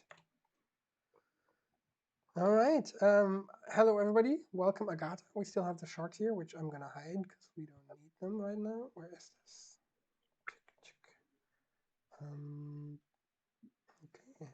Duck, get this gun. No, get back to this. All right. Hey, Agatha. It's nice to see you. Nice to see you. How are you doing? Good, good. I'm fine. Excellent. I'm going to answer a question from chat really quickly before we sort of dive into Goblin Errands. So Gameboard, so the question is, tabletop or pen and paper or design is a better medium or inspiration for you? I'm not sure I'd say that. it was the right medium for me at that time because I was done with video games. I was just couldn't do it anymore, and I wanted to do small projects that were manageable, not 5-year behemoths. And it turned out that making non-digital games was really good for that. Um, and it's also a medium I love very dearly. So it's been fun to sort of keep at that.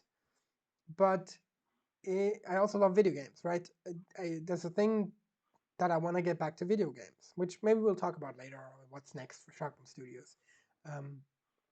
So I wouldn't say they're better as a whole. They have aspects that made them better for me in this moment, and it's something I still want to keep doing in the future. But there's also things that are worse. Like there's the market is more fiddly and yeah, it's different, but it's lovely as well. But let's segue back to Agatha and talk about Goblin Errands.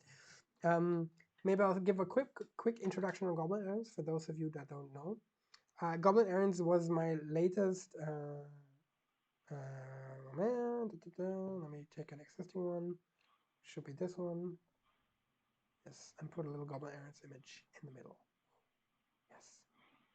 Yeah. So Goblin Errands was the tabletop role-playing game I was working on last. It's a little game about little people that try and make good things happen in the world. I made it October last year. Made the first version of it, right? It took me a month to make a version of the game that I felt was pretty good. A bunch of things changed in the testing that came after until it was released properly. But like, it's a month to a game is a pretty good time. And then I was like, I kind of want to do a Kickstarter. I want to do a Kickstarter for 2 reasons. A, because I want a product of mine in print. It's just really nice to have a physical product and not just like digital stuff flying around. It just feels more real.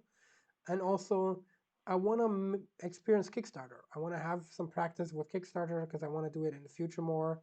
I think there's a lot of potential for like physical editions of games, and that's the idea. And then Goblin Errands was a really good project for it because it's a small scene. It doesn't need a lot of space. It's not a big hardcover book with lots of extras. It's an adorable little game that I wanted to make, and the question was, who does the artwork? Initially, for the first version, I did the artwork myself, which I think it was okay. I mean, given that it made the Kickstarter work, it probably was halfway decent.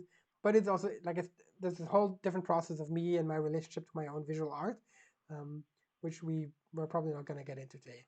But I was very glad that Agata, a dear friend of mine and also a fellow game developer, you're working for Robot Gentleman in Poland, was willing and happy to help out and make some awesome art. And I think, I think I'm gonna say it on the record. This is gonna be recorded and we're gonna be on YouTube forever. You did the best fucking job I could imagine. Like this cover is so good. The whole game turned out so nice. They're so adorable, the goblins. Thank you.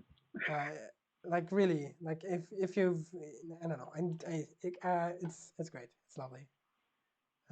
Yeah, and I wanted to invite you to sort of not just to give you compliments, but also to talk about the process and about your approach to the art, and have you share a little of how you saw the project and how you came into it, and do you want to sort of tell a little bit about yourself before we get started, maybe? I'll tell you something about myself. That's difficult. Well, yeah, I'm a game developer too. I'm doing art, but I always wanted to do art for tabletop RPGs, kind of. This was always in the back of my head. I thought it would be nice if I could do it. Board games too. And yeah, you were always working on your projects, and we often talked about them, and I always found them exciting and cool, and I always wanted to work with you on one of them. And it turns out we worked on Goblin Errands, which was the best one to work on because I kind of wanted to do something cute and adorable, and yeah, I was able to do it with the goblins. Yeah, I mean, you've been a part of my online role playing group ever since COVID started, Yeah, pretty much, right? So I canceled my apartment, so I hadn't like my role playing group was sort of split apart because I used to be GMing a lot of it, me and another guy called Martin. And then COVID happened, so the group sort of ended up being together still, but in a reduced form. And then Agatha came in, and some other people came in, and which became A, my role playing group, and B, my testing ground. yeah. So you were there first row when the game sort of became the game. And I'm super happy that you came on board and that you had the time to make it, because I mean you have a full-time job, right? Doing this on the side is, I know it was stressful. I know I didn't make it any less stressful because I can hound people because if Oh I no, have stuff on my Lord. to-do list. No, but I think I made it stressful myself, and I made it more stressful for you than for anybody else. So No, yeah, I it was much. I think we both had our own fair share of stress, and we made it out alive, and we're still friends, and we made a wonderful little product. So I think it's a win all around. Yeah, I'm happy about that. I don't want to work on something and then lose the person in Yeah, the process of working on a project. Would be yeah. I terrible. don't think that's a trade that's worth it. Yeah. Anyway, so Goblin Aaron's artwork. I approached you and I had the initial sketches. Let me see if I can find one of them. Yes. By the way, I love them, and I mean they were a very important reference for me. So actually what came out of it was because of your references. So it's like pretty much teamwork. Yeah, I mean everything's a collaboration. You can see this. This is a page from a sketchbook um, that I've when I knew I was going to do Goblin Errands. I started sketching goblins. I did a lot of sketches based on other people's goblins, just sort of figure out a style, which is where these sort of floppy ears were born. Right, there's different ear styles here, and I'm like, I want something sort of cute and dog eary, and then this guy sort of became the mascot early on, even though his feet are terrible. Look at these. I don't know what's happening here. It's terrible. And this hand is nothing, and this arm is wrong, and everything's terrible. But it's fine. The guy works. I'm too critical. Um, A little bit. yeah. But this is what I gave you basically, right? A little cleaned up version of this is like what we had, and it's like I want a very sketchy style, because it feels like scribbly. We don't want clean goblins. We want it scribbly and a little dirty, and um, I check if I have anything else I can show here.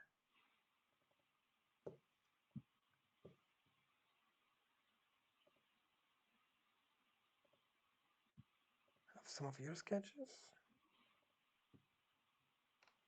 Oh yeah, I have a whole set of cover sketches we can talk about later. Oh God. We don't have to. We don't have to. No, no, don't worry, don't worry. Oh yeah, this was the first guy you did, right? The proud guy, the proud Uh, goblin, I think, with the medals. Wait, because that's fake. Wait. I can't see. Oh, there now I see him. I see it on your stream, but it's a bit Yeah, it's a little late. delayed. I don't see it in our call. But yes, this was the first one. Well, actually, the first one was my self-portrait, and All right, when we started, this was the first one I did. right. Let me find that. Oh God, where is this?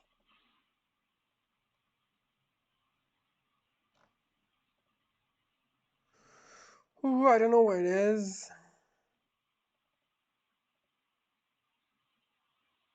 There's so many stuff in here. So much stuff. Yeah, there we go. That's the two portraits. It's way too small. There we go. actually on point. It's actually on the same side. So these are two portraits Agatha did for the Kickstarter page of us, which I think was probably the first thing I did to figure out the style, which I really loved.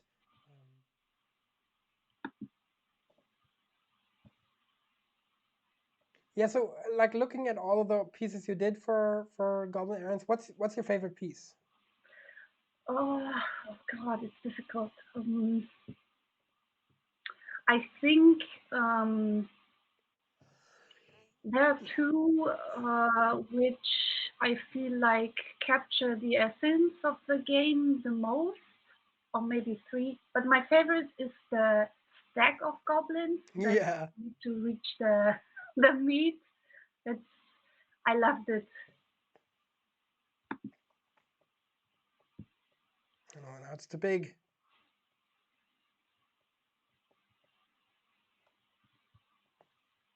Let me just bring up the stack of goblins, which is very adorable. I knew I had to have that in because in the first play sessions, I noticed there's always, it's a frequent obstacle that goblins are too small and they need to get somewhere or open something, and it's just not enough. They're just not tall people, right? So everything is higher up. And so I knew I wanted an illustration of like goblins trying to get somewhere, and this is just very cute. I do love it. I'd be hard pressed to name a favorite actually. Yeah, it's not easy. I also like the one where they try to open a can of tuna. Yeah, I think that was the last one actually, wasn't it? Yes, yes. I was very fond of it, and I was hoping it would stay in the magazine because I like the goblin who's trying to eat through the can, Yeah. and yeah, I kind of liked him. So I guess this illustration is my number two, maybe. Yeah, I think one of my favorites is the little landscape, or like that's like the village, the goblin village. Oh, that's good. It was the last illustration I did, and I put in my all for for the last stretch. I remember. There we go. This one. Oh god, this is great as a stream cover. This will just stay here. I'm sorry. Cute. Yeah, I I love it. changed the design of the goblins then because they were supposed to be small, and the focus was the village. So I thought, inspired by Steven Universe, which always has a different style of characters for the characters in the background. Mm-hmm. So I thought I will do the same for for these goblins. Yeah, I love it. They're so cute, and it's so fun to watch what everybody's doing, and it seems like a little chill place in a little corner of nowhere. Yes, I love it. Now it's at the bottom of the stream, and it's so good. Oh yes, Yeah, the nibbler is also very good. yeah, the nibbler. Wait, the nibbler. The little. I love there's a shield that has a bite Oh, taken yeah, out yeah, of it. yeah, yeah, yeah. Okay, yeah, I remember. That's fun. And as said, the cover is spectacular, especially the full wraparound cover, which I want to show that real quick because I'm very very fond of it.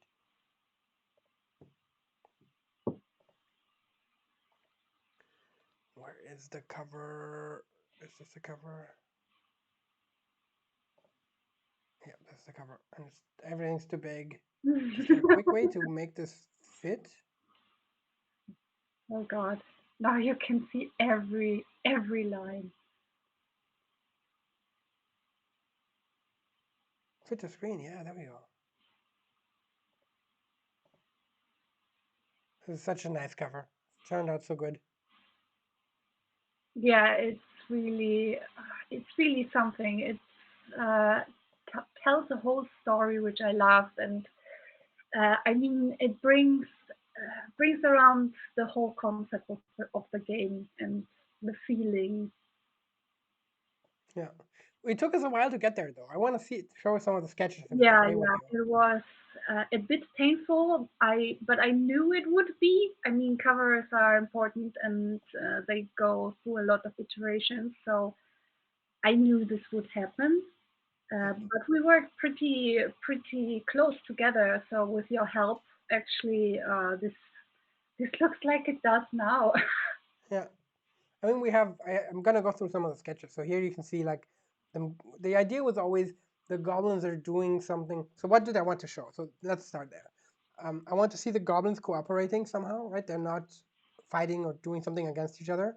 I also want to show the goblins sort of struggling with the people's larger world, right? They're small people and there's a big world to give the feeling of scale in the beginning, right? You see the book and you're like, okay, yeah, we're the little people. What's happening here? So we wanted tall people and goblins as well. And there's a bunch of sketches here, which maybe you can see depending on the size. Like they're cooking, then they're driving the car, and then they're like balancing somewhere. And the driving the car was sort of what got us on the way to the dog, I think, because it seemed nice and dynamic. There's just like shit's happening, somebody's falling off. The car wasn't where I wanted to go. It was to sort of uh, modern, or I'm not sure if it's a cart or a car anymore. And it was supposed to be like a cart, so Okay. I don't know if maybe with a donkey in front or something. I don't know. You can't see a donkey Yeah. here because it's like brain illustration sketch, so it looks like it does. But yeah, this was the idea. Yeah, we did. From then on, the second set we had like a version of the dog, which was the version of the cart basically, which is this one. An early sketch, but which we eventually switched around because the dog goes to the right, not to the left. And then we have a version which was this one, um, which again, see the goblins cooperating, but it doesn't really show the world of the big people so much. I think the idea was that in the background you have like people fighting a dragon, while the goblins in the front are just cracking open the tuna can, which ended up being the illustration we have Yeah. talked about earlier. But we love the humor of this, but it didn't feel like it's quite uh, the theme isn't quite there. We had this one, which was also very cute. Goblins lost in like a crowd. Um, chasing a mouse, which was also very, very charming. And then we had one more, I think. Yeah, and then we had the market, which we also liked. I was especially fond of like the butt of the little goblin on the left. Um, but this was nice because it was like the chaotic world of the goblins. They're just all doing weird things. Um, and we sort of continued looking at the market and the dog, making a few more versions of each, and ended up deciding on the dog in the end. Yeah, we have like a dog version here and a market version here. We tried a few market layouts too, I see. And we have Yes, this market layout. at the beginning we kind of focused on the market, but I don't remember why we didn't go for it in the end because it wasn't as dynamic as the dog, I think. Yeah, I think so too. Like the market was fine, but it was just very static, right? Here's another one. Yeah, yeah, you can see. Sometimes I just do scratches and then I have to write for myself. I have to write what it was because sometimes I don't remember. which is very fine. Uh, I think we also had trouble making the market work well as a wraparound cover. Yes, yes, Because yes. that's the thing I really wanted. I wanted the cover to be one thing around the whole book. Because that's the nice thing about the zine is you have the little staples, which means you can fold up and see the whole thing very easily. While with the hardcover, you have like the big sort of bend in the spine in the middle that makes it hard. Um, so we went with a dog. Let me just show one of the dog sketches here. Just one of the earliest sketches of like dynamic. And this one really that sold us, Yeah. especially with like the Goblin Village in the back on the left. That just brings it all together, I feel.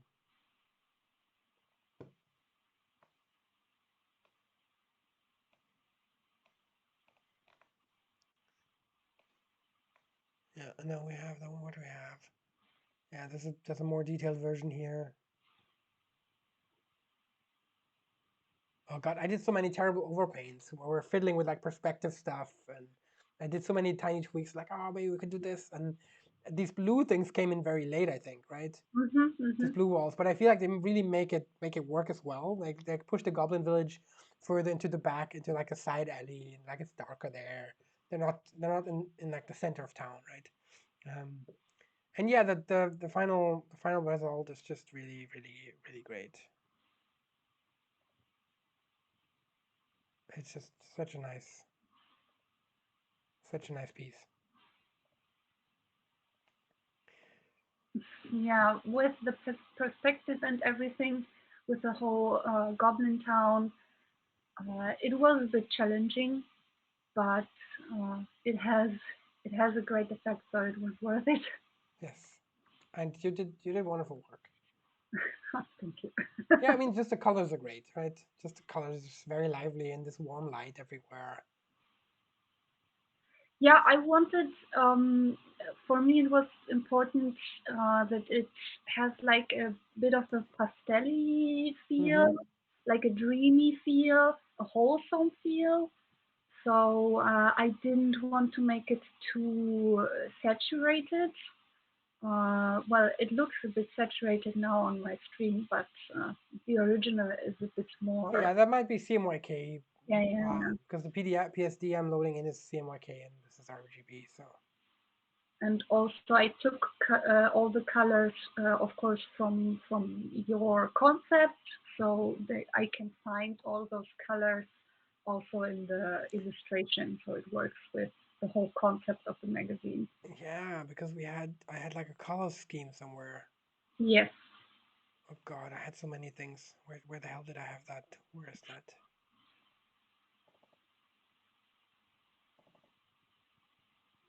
I don't know where I put that.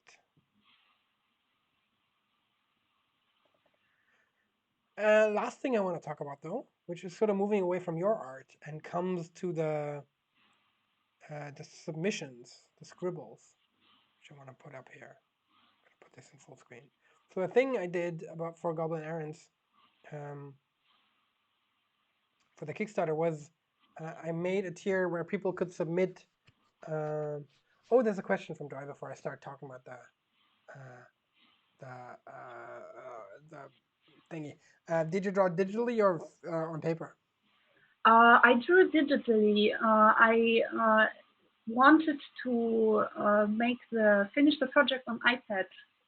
I'm usually working on my computer in Photoshop, and for this I wanted to have it on iPad so I can draw wherever I am. And iPad Procreate is pretty amazing when it comes to drawing, so you can create stuff that looks like it's drawn on paper.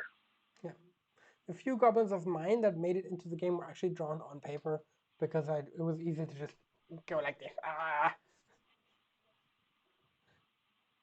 All right. So the goblin scribbles.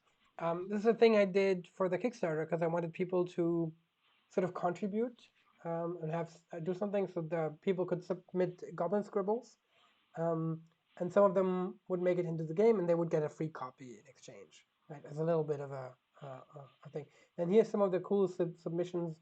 I even had like a call with one of the kids that made one of them, and they're wonderful. Like the variety of weird goblin faces is just delightful. It's a pity it couldn't put all of them in because there's just a limited amount of space I can sort of fill because they're obviously very different than the rest of the style. It took me a bit to figure out how to do it. I think we talked about this too, right? How to make the scribbles work. Yeah. In the end, we went with like a set of frames. It's like as if they were drawings or pictures of goblins on the wall of a goblin house, which I think is a really good solution. And I snuck your portrait in there as well. Which wasn't necessary, but I'm happy. No, I had to. Yeah, the idea was really cute with goblin sketches from fans. I love to look at them. You could see that some were drawn by very young fans, and I love it. It's so cute. Yeah.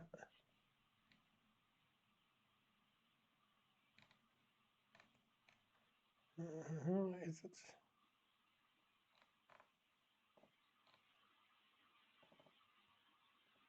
Can't find it.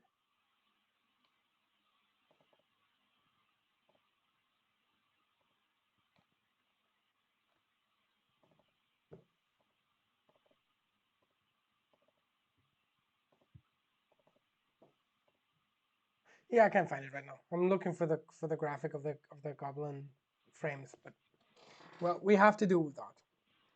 Yeah, I remember that I was thinking about how to, how do goblins build frames?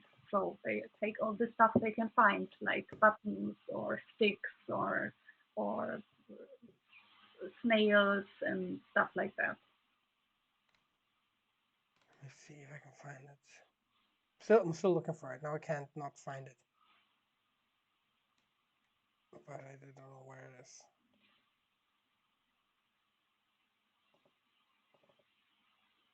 Oh, there it is. Is that it? Sorry, everybody, for the wait. Yeah, we had like versions of frames. I did like very shitty. The initial one was like paper sheets of paper, as if they were like, um, Yeah, I remember. Like scattered on the floor or something. yeah, like this. Yes.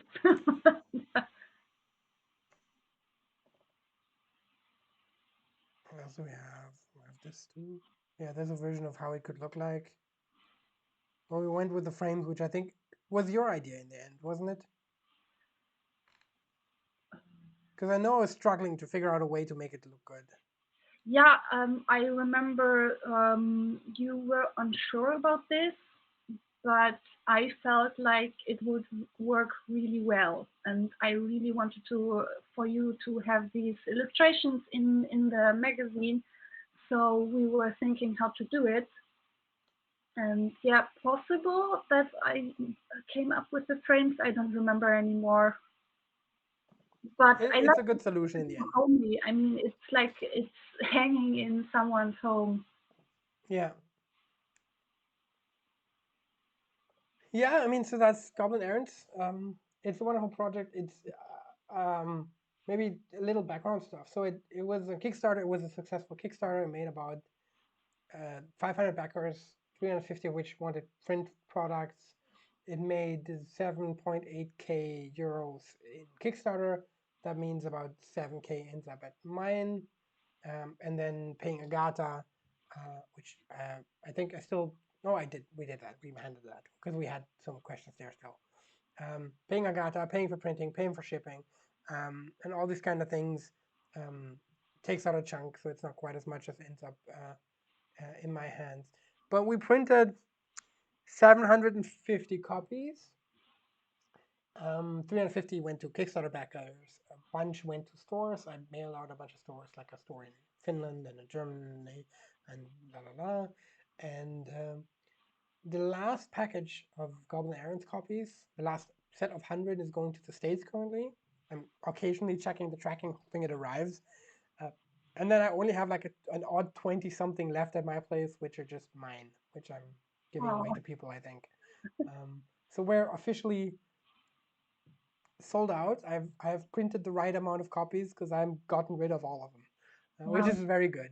I'm Yeah. very happy with that. So that's a fun update for everybody.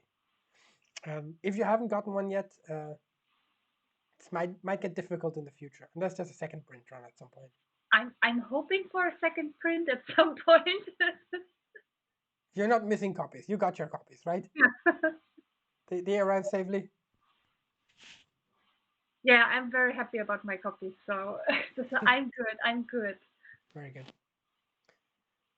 Yeah, I mean, Goblin Errands was a great experience. It's surprising how long it takes to take care of all the fulfillment. Right? Like a week ago, I had somebody in the US who should have gotten the package, not have the right address, and the package come back, and then having to figure out his current address, and then communicating, and then it costs money and sending it back. So it's, full physical fulfillment is a long process.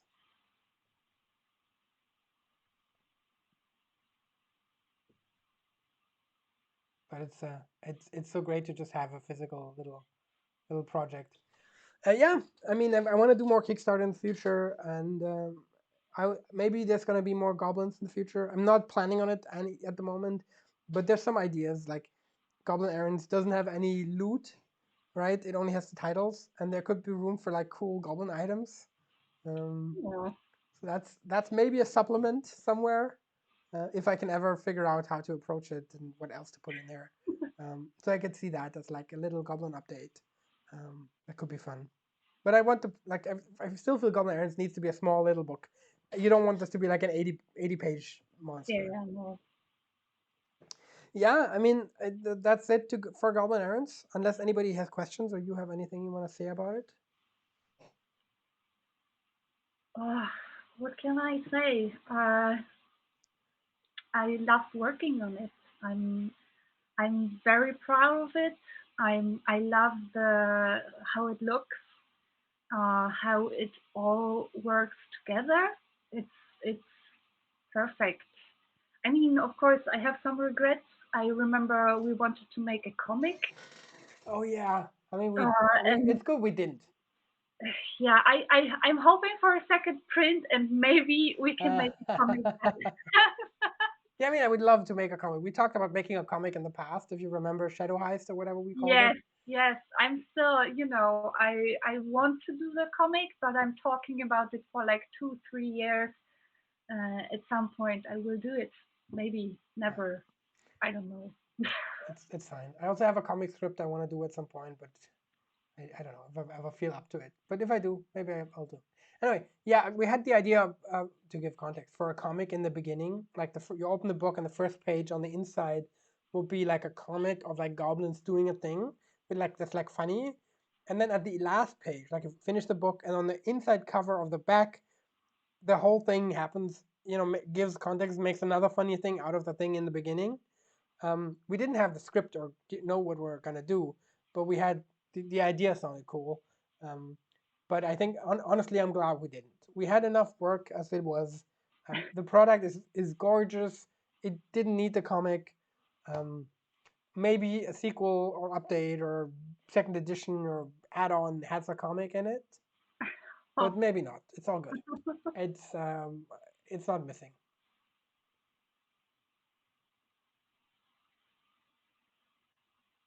Yeah. So thank you so much for being here for the chat. There's a last little thing I want to sort of talk about, but that doesn't really. I mean, thank you for being here. Thank you for inviting me. Thank you for having time. It was very short notice. I didn't really plan any of this very well. I just sort of, hey friends, do you want to talk about the project we did together? And I got 4 people, and 2 of them couldn't in the end. So I have 2 more people, which was great. So thank you again for coming. Also, thank you again for joining me on Goblin Errands and making this product beautiful. And we'll go back to just my face now. Okay. Bye. Bye. All right, let me just go to my face and turn the camera back on. And turn on all these images. Making sounds as I do things. Wait. This one I want to keep. Because it's too cool, too cute.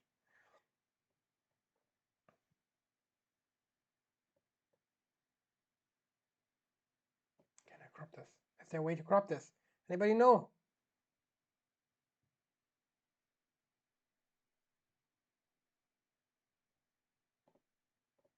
Oh wow. It's like this. And this goes up here. Oh, the URL is important. Okay, so it's back to just being me. Let me just go like this. No, it's not terrible. Maybe I'll. So hi, it's just me again. I hope there's still a few people left. We've thinned out. We're just 9 people at this point, but you're welcome to tag along. There's not much more happening. We've gone through the guests. I wanted to talk a little bit about a very old thing and maybe about a new thing, maybe new thing. So the very old thing I want to talk about is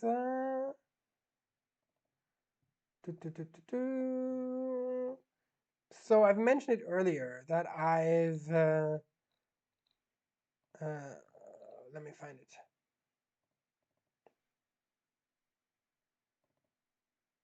That I've used to do games forever. Right? I was the guy that was always doing games. So then not feeling like do games anymore was like a crisis of an identity crisis for me. And when I say I made games all the time, it means all the time. Like I was a 3-year-old and I was trying to make games. I was a 6-year-old. I was trying to make games. I was in school in the early 2000s, or just out of school. And I was making games. And one of the games I made at that time was actually with an online team, and it was a mod. I started modding Quake 1, like the shooter engine, and then Quake 2, and then Quake 3.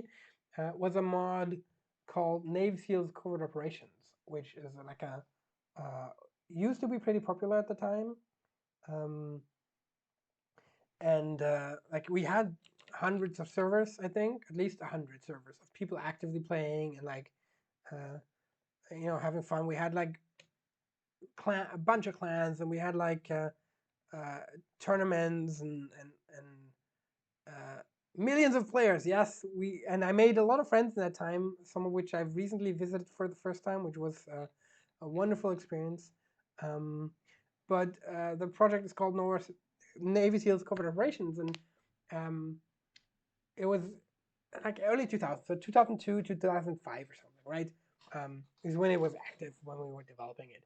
And then a couple years later, the Quake engine was released as open source, so you could make a game with it, theoretically. And I always had the idea of making a Navy SEALs version that was standalone. You wouldn't need Quake 3 for it to mod it, but you could just download a package that had everything in it.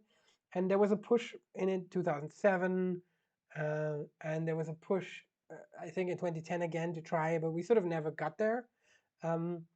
But as I said, I've recently visited a bunch of people from that time that I've known from that time, and I was sort of reinvigorated, and I've put in a chunk of time, and I made it. So announcing now, Navy SEALs Covert Operations Gold is now available on itch. Just in this very moment, updated the itch page so everybody can access it now without password or anything, and you can download a copy of the game. And I mean, you need a server for it to play, right? So you need just some friends in a local network, or you need to put it online and stuff. But you can just grab the game and play it now, which is great. It's chunky and old, and it's like over 15 years old, so the graphics are as you would expect. If you're going to the website now, there's a trailer there that's been on my YouTube page since the early 2000s. Let me see. It was uploaded in 2007, so it's been a while, but it's awesome to have this. Can you try again? I've just taken off the the password protection. I'm gonna retry it. Just make sure I didn't break this. Oh yeah, it's restricted. Wait, now it's public. Now you can watch it. I'm sorry. I fucked up. Now it's doable. I'm bad. I took out the like it's a private page you could access with a password. I disabled. You don't need a password, but it was still private, so that made it inaccessible. But now you can see, the old trailer, the chunky graphics, the shoddy everything, and it's lovely and it's wonderful. I actually found out that there's a streamer somewhere who used to run like games with his stream sometimes. It just because it's free, and if you got the right sort of mix of stuff, you could put it together. But now there's a nice official version. But not only that, like the game's now available. It was always available, but shittily. Now it's available easily. But also all the code is available online on GitHub. So I've actually put up a website for the game, which is this one here. And there's a bunch of screenshots and stuff on the history and the whole credits list. Let me just share that because it's just funny. because there's just so much. I'm overwhelmed by OBS. I'm sorry. Yes. So here, this is the web page, right? Let me just make this a little larger. I love how the stream has become increasingly messy with like goblins on it. This is just very good. Yeah, so here's a link to the source code. Here's a link to the game. I need to update this. It's obviously not updated yet, but I'll take care of that. Bunch of screenshots. These are all the people that are on this. This is me. This is my little brother who did lead and code, and this is Ben, who's been working for Crytek since just after the project. He was like, I'm gonna study. Oh, fuck that. I'm gonna go make games immediately. And he's been working at Crytek for a long time. I think he's at Ubisoft now. Great level designer. And you can see there's a bunch of people involved, right? People from all over the world helped. We had like a large team, like people making artwork and animations, and you see there's a chunk of folks in here, and then a little bit on the history, like where it came from and how it came together, and yeah, that's Navy SEALs Covert Operation Gold Edition 1.99. With the code available, that's the hope that we maybe get to updating it a bit and adding some stuff. There's a bunch of things we could do with it, and if people are interested, maybe that happens, and if not, then maybe not. It's also fine. It's there for people, which includes the assets. So if you want some shitty sounds or like textures or like 3D models from the early mid 2000s in MD3 format, you can find them there, and you can do whatever you want with them. So that's that. So that's an old thing that is now available, which I also need to announce properly after the stream. I get together with the whole update the brand and logo thing. Yeah, and what's next? I have been trying to figure out what's next because I want to get back to video games. There's a project I wanted to make I didn't get the funding for, which was based on a game jam project of mine, but I can actually just show you, which is called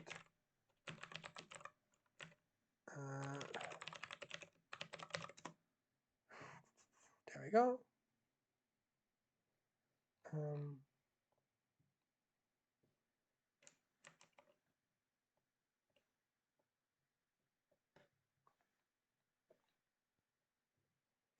It's a very simple game where you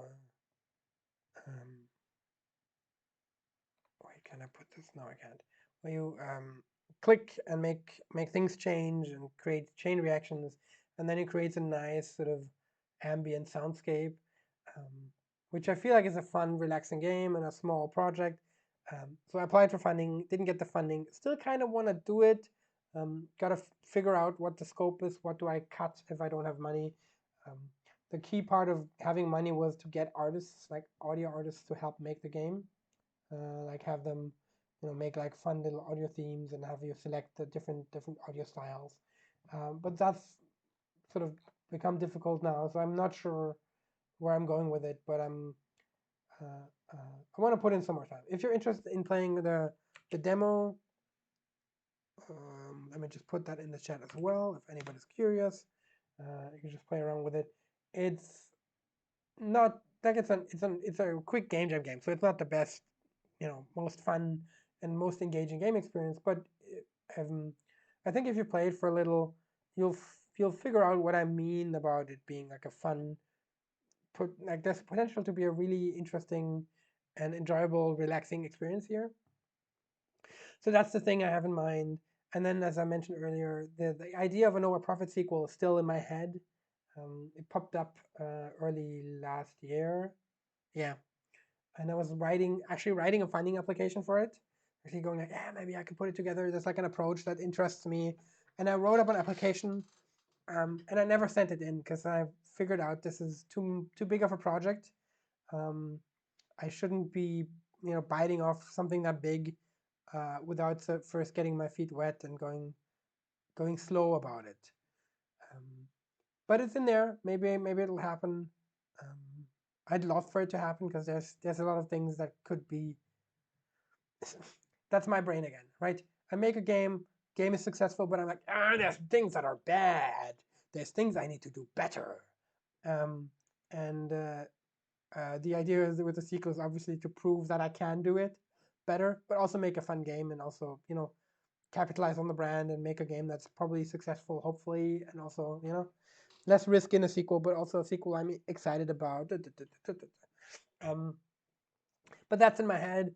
Apart from that, I mentioned the Kickstarter ideas. There's Ex Novo, there's Ex Umbra, there's the Mending Circle, all of which I think would do great in print, would just be fun to have in print, which might be Kickstarters I'm going to get to next year. And yeah, that's sort of the gist of it. This has been 10 years of Sharkbomb Studios making games, making 2 shitty mobile games that didn't go anywhere. Spent half my life spent half a decade, not half my life, but half a decade, half of my 30s making a game that went somewhere, burning out, and then making 5 games in a year. It's been a ride. It's gonna continue to be a ride. It's lovely that you've tuned in. If there's any questions, anything you want to chat about, any thoughts you have, feel free to drop them in the chat now. Well, coming back to Spell Collectivit at some point, yes, I'm planning on it. Spell Collectivit, for those that don't know, is a wonderful place in southern Sweden where game developers congregate to live in the basement and make games. I'm also sending hearts back.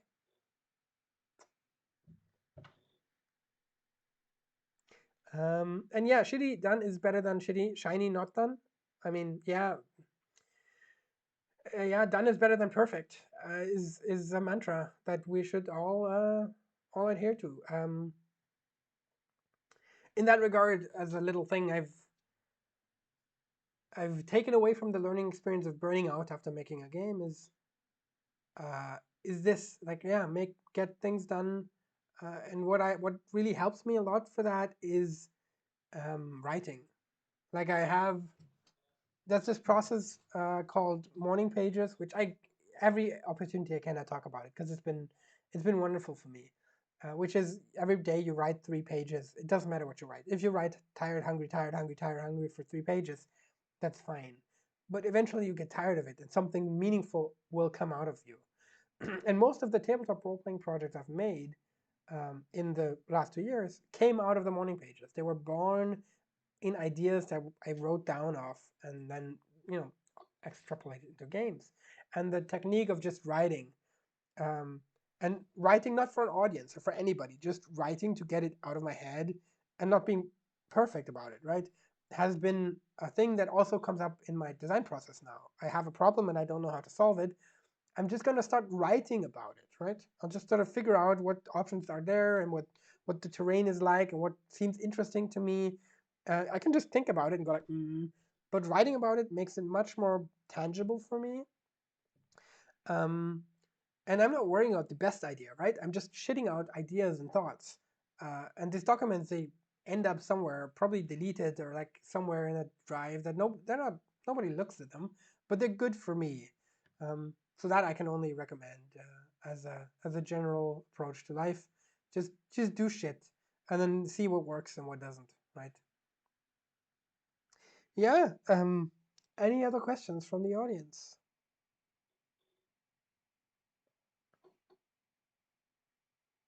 Nobody?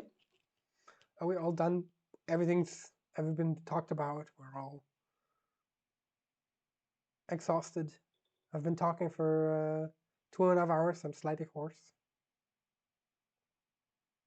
Yeah, Gamerhood. That's basically what it is. The writing is a conversation with yourself, but putting your thoughts out of your head and on the page is a process that is easy to do. We all know how to write, I hope, but also moves you forward, right? You're not moving on the same idea all the time and you're like, what could it be? But you're trying to sketch the idea as you describe it, and then you go on to the next one, because as you move forward, you'll notice where it works and where it doesn't. There's also this technique called rubber ducking from like coding, where you have a rubber duck on your desk. And the idea is if you have a bug you can't fix, you pick up your rubber duck and you explain your problem to your rubber duck. The duck's not going to answer, obviously, but the process of externalizing, verbalizing it, thinking it into words and putting them out gives you a new perspective on it. And I think writing does that to an even larger degree. Yes. Anything else, my lovely people?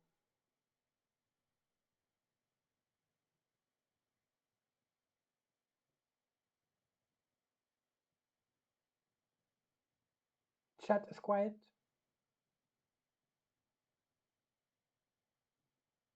No more questions then. Well, I mean, again, thank you all so much for hanging out with me. All 9 of you at this point. It's lovely to have nine friends around me, even though I can't see you. Yeah. Have a lovely week. Maybe we'll do this again in another 10 years. Maybe it won't take. Hopefully, it won't take me this long to stream again. But we'll see. All right. Take care, everyone. Much love, and may your endeavors be fruitful. That sounds meaningful. I'll say that. All right. Bye, everyone.